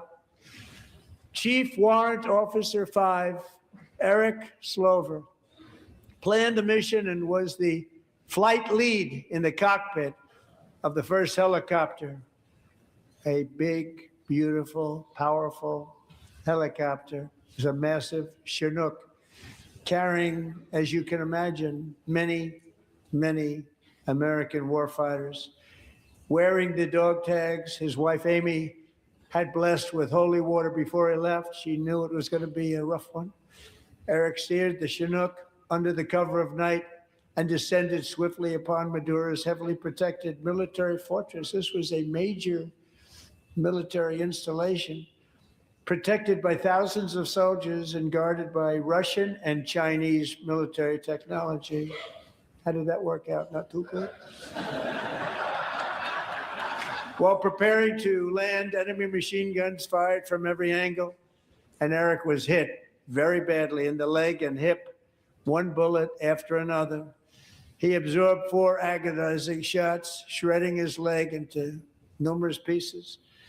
And yet, despite the fact that the use of his legs was vital to successful helicopter flight, legs are the most important part of flying a helicopter, to deliver the many commandos who would capture and detain Maduro was the only thing Eric was thinking about.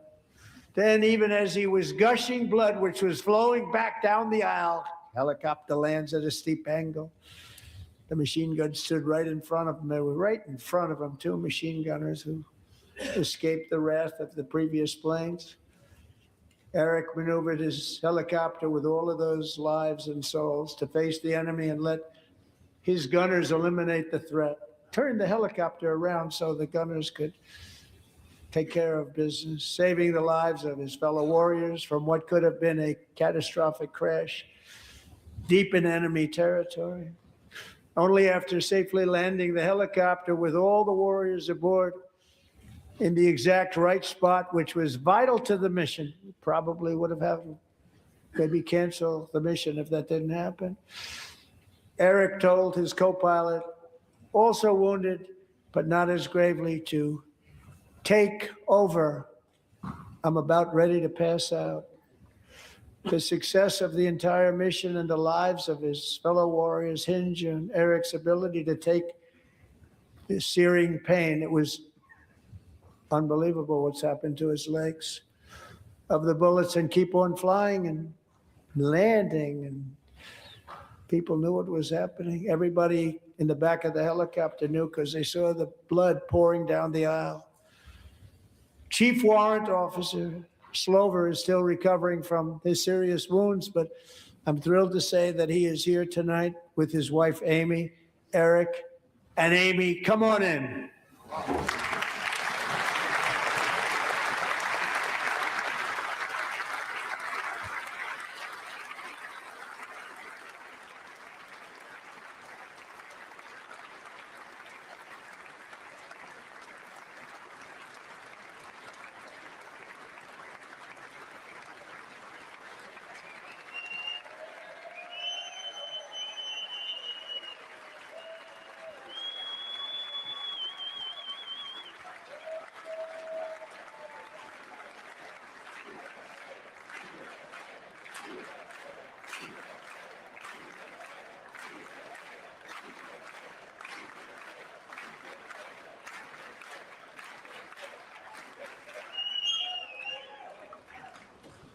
So we have a surprise for Eric and Amy.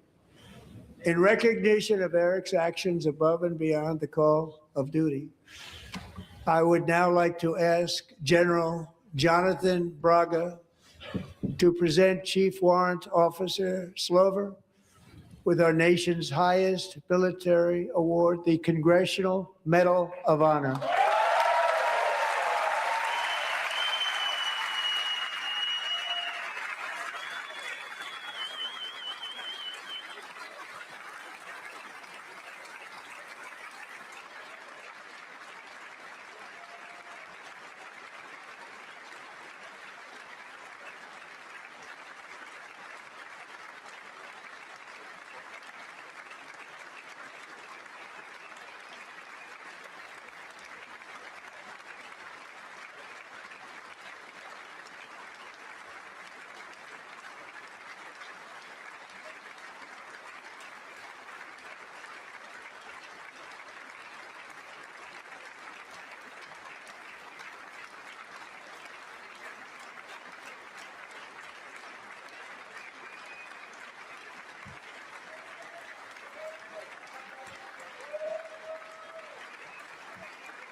Well, thank you very much, Eric and Amy.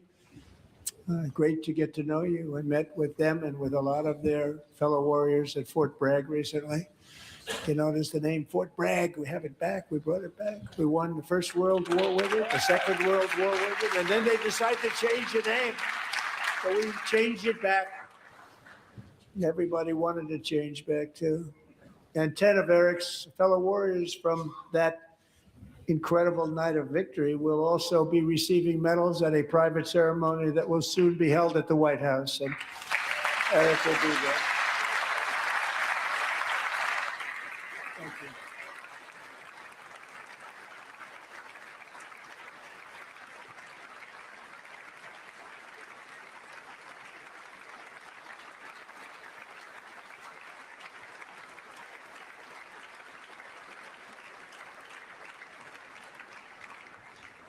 Thank you, Eric.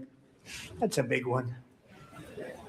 Tonight we've celebrated many truly extraordinary American patriots, but there is one last living legend to honor before we go. He is one more heroic American aviator, Navy fighter pilot. Royce Williams served in World War II, Korea, Vietnam, flying more than 220 missions. In the skies over Korea in 1952, Royce was in the dogfight of a lifetime, legendary dogfight. Flying through blizzard conditions, his squadron was ambushed by 7 Soviet fighter planes. It was his first aerial combat of the war, and despite being massively outnumbered and outgunned, Royce led the takedown of 4 enemy jets and almost destroyed the others, vanquishing his adversaries while taking 263 bullets to his own plane and being seriously hurt. His story was secret for over 50 years. He didn't even want to tell his wife, but the legend grew and grew. But tonight, at 100 years old, this brave Navy captain is finally getting the recognition he deserves. He was a legend long before this evening. Royce, please stand up, and I will ask the First Lady of the United States to present Captain Royce Williams with his Congressional Medal of Honor.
Thank you, Royce, and thank you, Eric.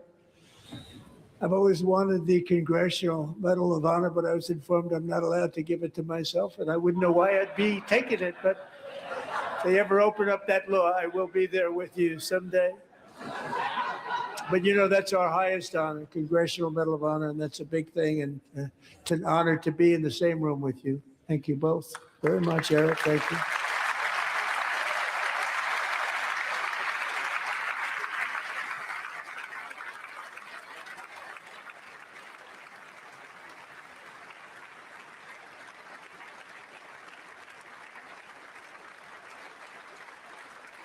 Thank you.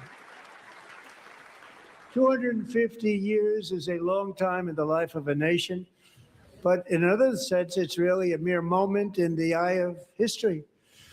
Two of the gentlemen we met in the gallery this evening took their first breaths 1 century ago, 100 years before that, on July 4th, 1826, the author of the Declaration of Independence, brilliant, Thomas Jefferson, drew his last breath. Just a single long human lifespan separates the giants who declared and won our independence from the heroes who stand among us tonight. Everything our nation has done, everything we have achieved, has been the work of those few great lifetimes.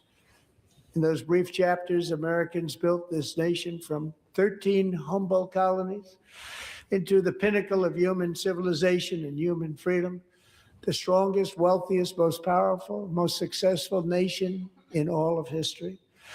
Americans ventured out across the daunting and dangerous continent. We carved paths through an unforgiving wilderness, settled a boundless frontier, and tamed the beautiful but very, very dangerous Wild West. From empty marshes and wide open plains, we raised up the world's greatest cities. Together, we mastered the world's mightiest industries and shattered history's monstrous tyrannies. And we liberated millions from the chains of fascism, communism, oppression, and terror. Americans lifted humanity into the skies on the wings of aluminum and steel. And then we launched mankind into the stars on rockets powered by sheer American will and unyielding American pride. We wired the globe with our ingenuity. We captivated the planet with American culture. And now we are pioneering the next great American breakthroughs that will change the entire world. All of this and so much more is the enduring legacy, unmatched glory of the hardworking patriots who built and defended this country and who still carry the hopes and freedoms on all of humanity's backs. For years, they were forgotten, betrayed, and cast aside. But that great betrayal is over, and they will never be forgotten again. Because when the world needs courage, daring, vision, and inspiration, it is still turning to America. And when God needs a nation to work his miracles, he knows exactly who to ask. There is no challenge Americans cannot overcome, no frontier too vast for us to conquer, no dream too bold for us to chase, no horizon too distant for us to claim. For our destiny is written by the hand of providence, and these first 250 years were just the beginning. From the rugged border towns of Texas to the heartland villages of Michigan, from the sun-kissed shores of Florida to the endless fields of the Dakotas, and from the historic streets of Philadelphia to right here in our nation's capital, Washington, D.C., the golden age of America is upon us. The revolution that began in 1776 has not ended. It still continues because the flame of liberty and independence still burns in the heart of every American patriot. And our future will be bigger, better, brighter, bolder, and more glorious than ever before. Thank you, God bless you, and God bless America.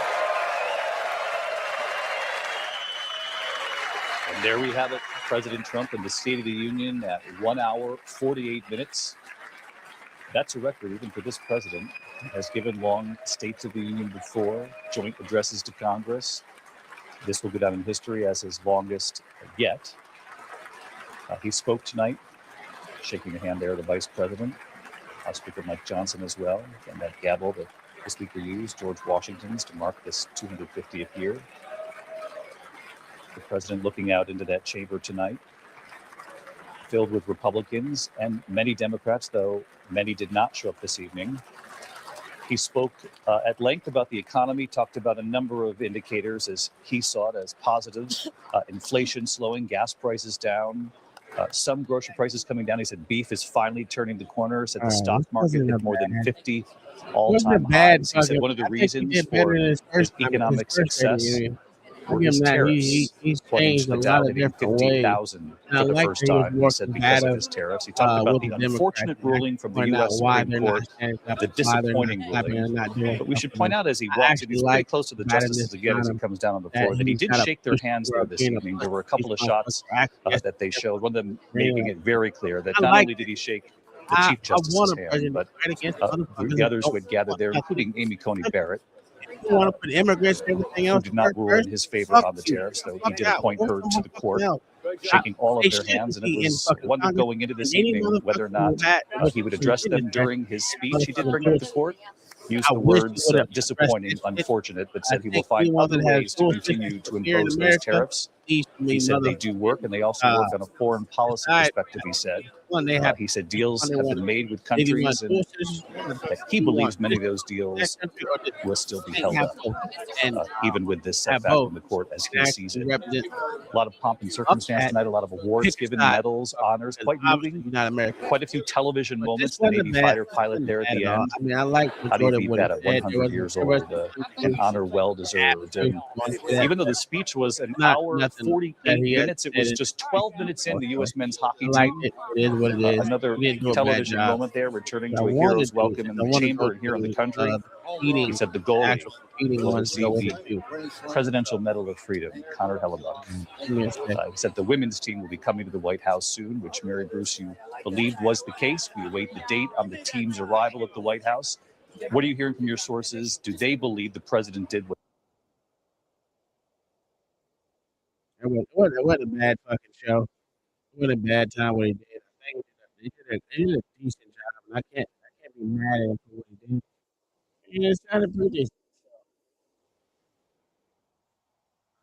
Oh, she's doing a response. This bitch at 10:45. It's already late. She should have been doing it already. Uh, let's watch this bitch too. Let's do that. We can do that. It's on her own channel and shit. Yeah, we'll see.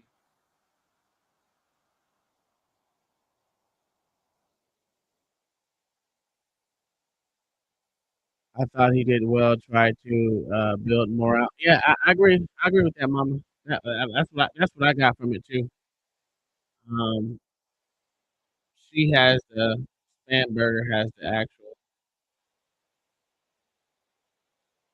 Let's see. Listen, I much rather him build morale with everyone around. If the Democrats don't like America, fuck them. This is the problem. They always trying to acquiesce to these motherfuckers who don't like America. This is the problem. I heard them want to put her. Well, she ain't gonna win. Them motherfuckers don't like the bitch now. Um,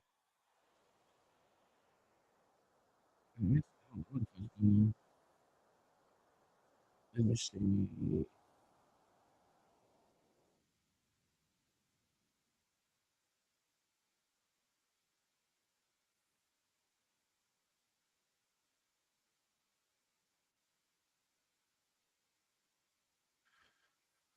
There we go. In our spotlight, the Democrat. Uh,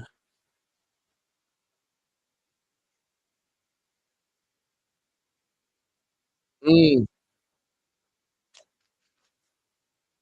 I guess they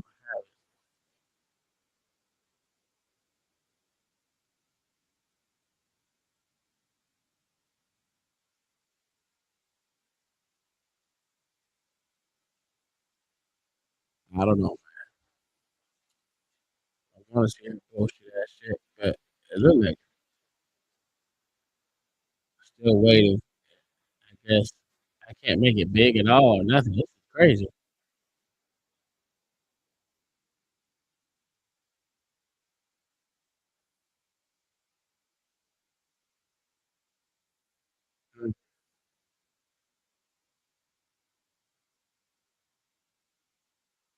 Mm, okay, so Democrat response. Well, we are here on the set When it to comes on take your when it, calls and to have a conversation with our two reporter guests. We have Marissa Schultz of the New York Post and Diana Narosi of Politico joining us on the set. Marissa, you listened intently and you have pages and pages of notes there. I'd love to show the audience those.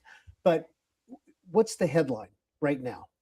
So he started off his speech by saying, "We're winning so much," and I think he carried on that theme throughout the speech. It started by him honoring heroes. You had that dramatic entrance for the Team USA, the hockey team. He immediately decided he was going to award a medal to the goalie. And then these medals just continued all throughout the night, from like a 100-year-old veteran to a daring pilot to the wounded National Guard soldier Andrew Wolf, and then he honored the family of Sarah Beckstrom, the National Guard soldier who was shot and killed in Washington D.C. So it was a theme very much of patriotism, winning, and we're going to honor heroes.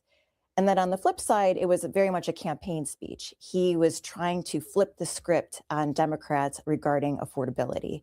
And he went through President Biden's record on things like immigration, rising inflation, and he looked Democrats right in the eye and he said, you caused that problem. You caused this.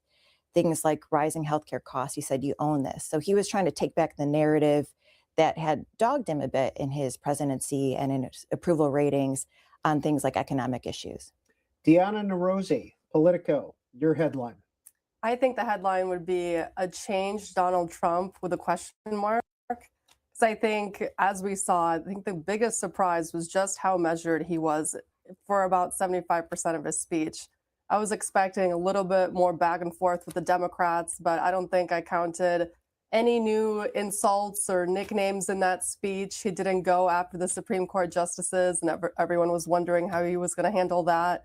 He barely talked about the tariffs, and he barely talked about international things and really focused on domestic. So again, question mark. We'll see how this goes forward, but this may be his new approach to the midterms. Now, in less than a minute, Governor Abigail Spanberger of Virginia, just elected in November, will be giving the Democratic response from Williamsburg, Virginia. She'll have a small audience with her. We will bring that to you live. And so we might abruptly go because it's supposed to start in about 30 seconds. And we will bring that to you immediately. After that, though, we will be taking your calls. Now, if you've noticed, if you've been flipping through the C-SPAN channels, you've got us on C-SPAN. There's C-SPAN 2, which was just sights and sounds, no commentary, no conversation. And then on C-SPAN 3, we were showing some of the alternative State of the Unions that some of the Democrats were holding, one on the National Mall, one at the National Press Club. After the Democratic response, we will be here to take your calls and to hear from our two guests. Now, beginning now from Williamsburg, in just a second, you're going to hear Abigail Spanberger, former CIA agent, former member of Congress, just elected to the governorship of Virginia, first woman governor.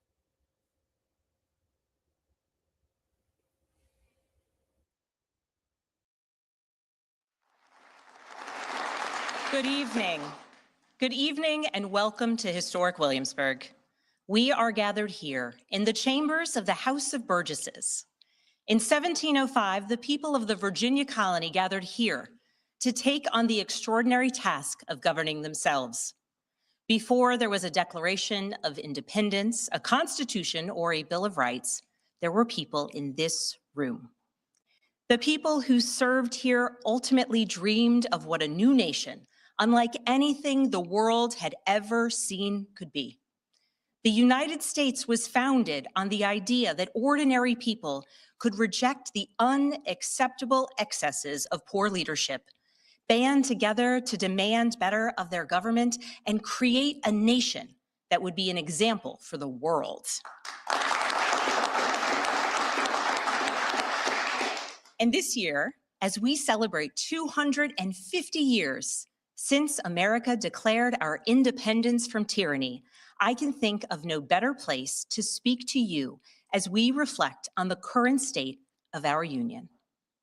Tonight, as we watched our nation's lawmakers gather for a joint session of Congress, we did not hear the truth from our president. So let's speak plainly and honestly. And let me ask you, the American people watching at home, 3 questions.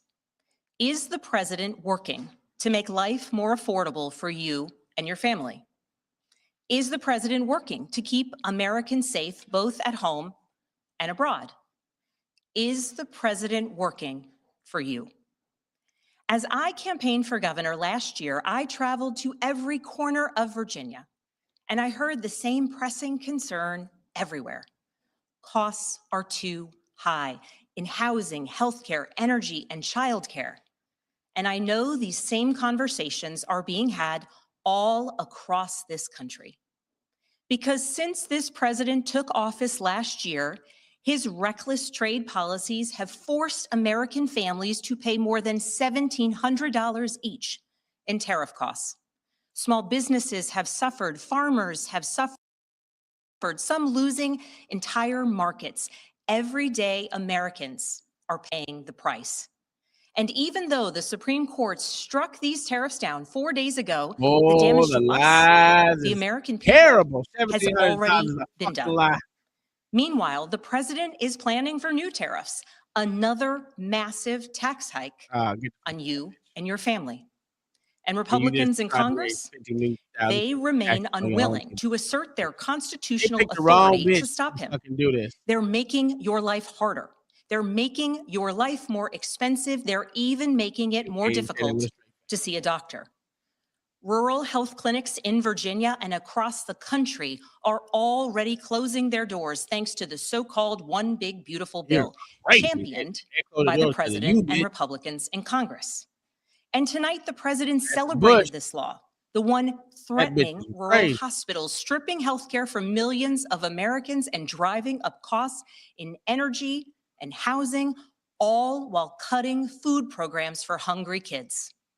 But here in Virginia, I am working with our state legislature to lower costs and make the Commonwealth more affordable. And it's not just me.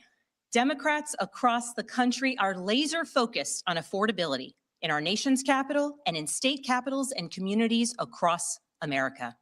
In the most innovative and exceptional nation in the history of the world, Americans deserve to know that their leaders are focused on addressing the problems that keep them up at night. Problems that dictate where you live, whether you can afford to start a business or whether you have to skip a prescription in order to buy groceries. So I'll ask again, is the president working to make life more affordable for you and your family? We all know the answer is no. I grew up in a house of service. My mother was a nurse and my father was a career law enforcement officer. I began my career by following in my father's footsteps as a federal agent, working money laundering and narcotics cases. I worked side by side with local and state police to keep our community safe and to uphold and enforce the law. Law enforcement officers across the country know that it is a unique responsibility to do the serious work of investigating crimes, comforting victims, and making arrests. It's about building trust, and that requires an abiding sense of duty and commitment to community. And yet, our president has sent poorly trained federal agents into our cities, where they have arrested and detained American citizens and people who aspire to be Americans. And they have done it without a warrant. They have ripped nursing mothers away from their babies. They have sent children, a little boy in a blue bunny hat, children to far off detention centers. And they have killed American citizens in our streets. And they have done it all with their faces masked from accountability. Every minute spent sowing fear is a minute not spent investigating murders, crimes against children, or the criminals defrauding seniors of their life savings. Our president told us tonight that we are safer. Who cares? Because these Who the agents fuck arrest cares, mothers bitch? and detain children? Think about that. Our broken immigration system is something to be fixed, not an excuse for unaccountable agents to terrorize our communities.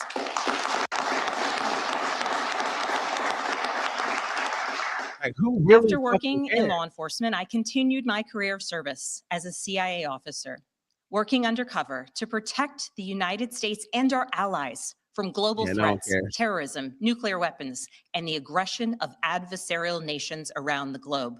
But as the president spoke of his perceived successes tonight, he continues to cede economic power and technological strength to Russia, bow down to China, bow down to a Russian dictator, and make plans for war with Iran. Here's the truth. Over the last year, through DOGE, mass firings, and the appointment of deeply unserious people to our nation's most serious positions, our president has endangered the long and storied history of the United States of America being a force for good. So I'll ask again, is the president working to keep Americans safe, both at home and abroad? We all know the answer is no. In his speech tonight, the president did what he always does. He lied, he scapegoated, and he distracted. And he offered no real solutions to our nation's pressing challenges, Means you ain't so got no many of which solution he is but Trump. actively making worse. He tries to divide us. He Absolutely tries should to have fucking enrage came us, a to liberal. pit us against one another, neighbor against neighbor. And sometimes he succeeds. And so you have to ask, who benefits from his rhetoric, his policies, his actions, the short list of laws he's pushed through this Republican Congress? Somebody must be benefiting. He's enriching himself, his family, his friends. The scale of the corruption is unprecedented. There's the cover-up of the Epstein files, the crypto scams, cozying up to foreign princes for airplanes and billionaires for ballrooms, putting his name and face on buildings all over our nation's capital. This is not what our founders envisioned, not by a long shot.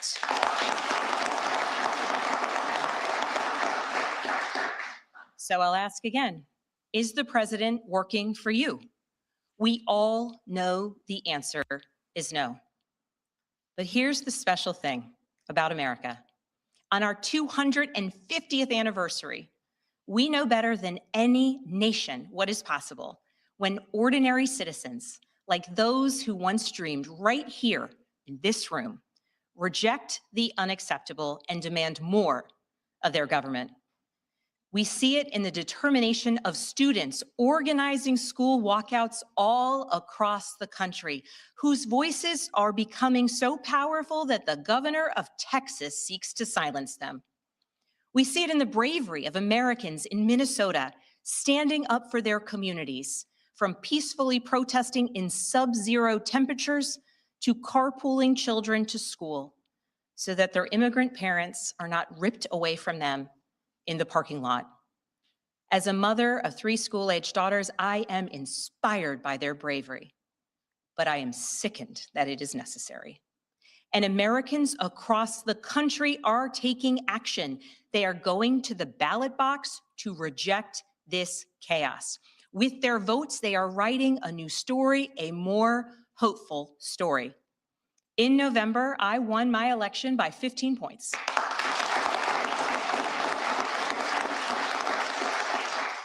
And we won 13 new seats in our state legislature. Because voters decided they wanted something different.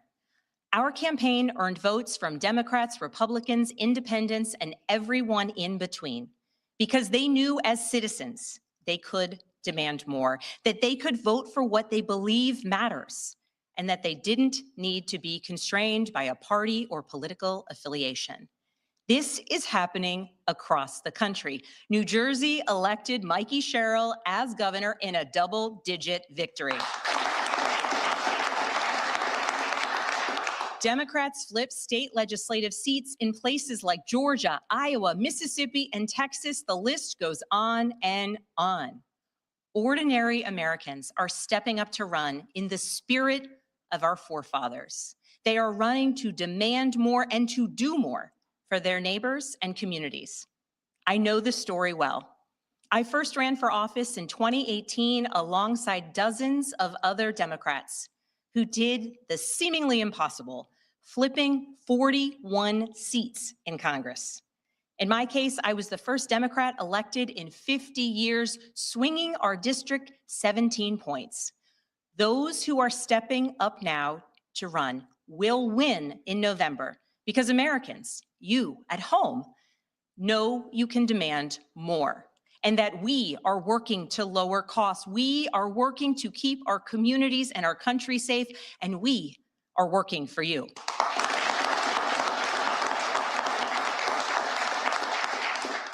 In his farewell address, George Washington warned us about the possibility of, quote, cunning, ambitious, and unprincipled men rising to power.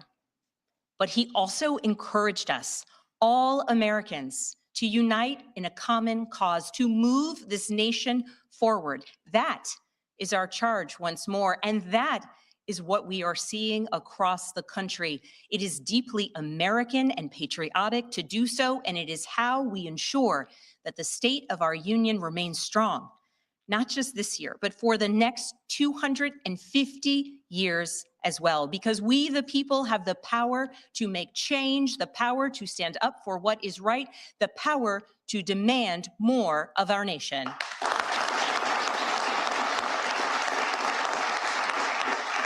May God bless the Commonwealth of Virginia, and may God bless the United States of America.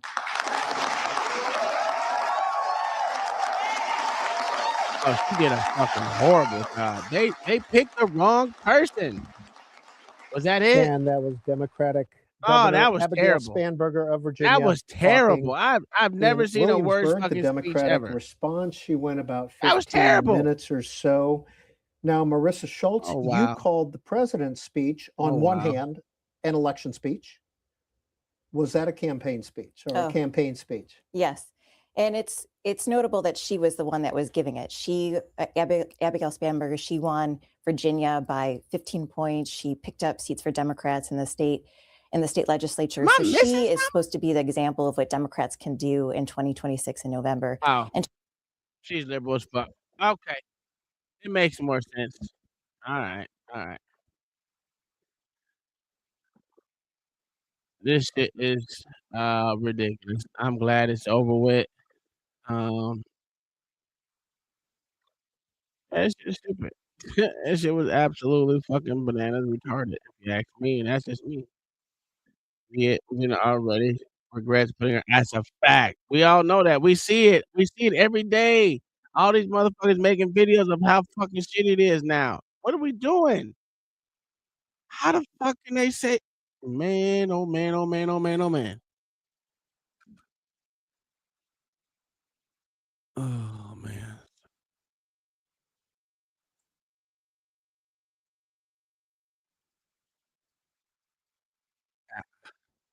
I don't know. I don't know, man. That shit crazy. But what we gonna do? Hate that bitch, man. You gotta hate that bitch. The bitch is trash, dog.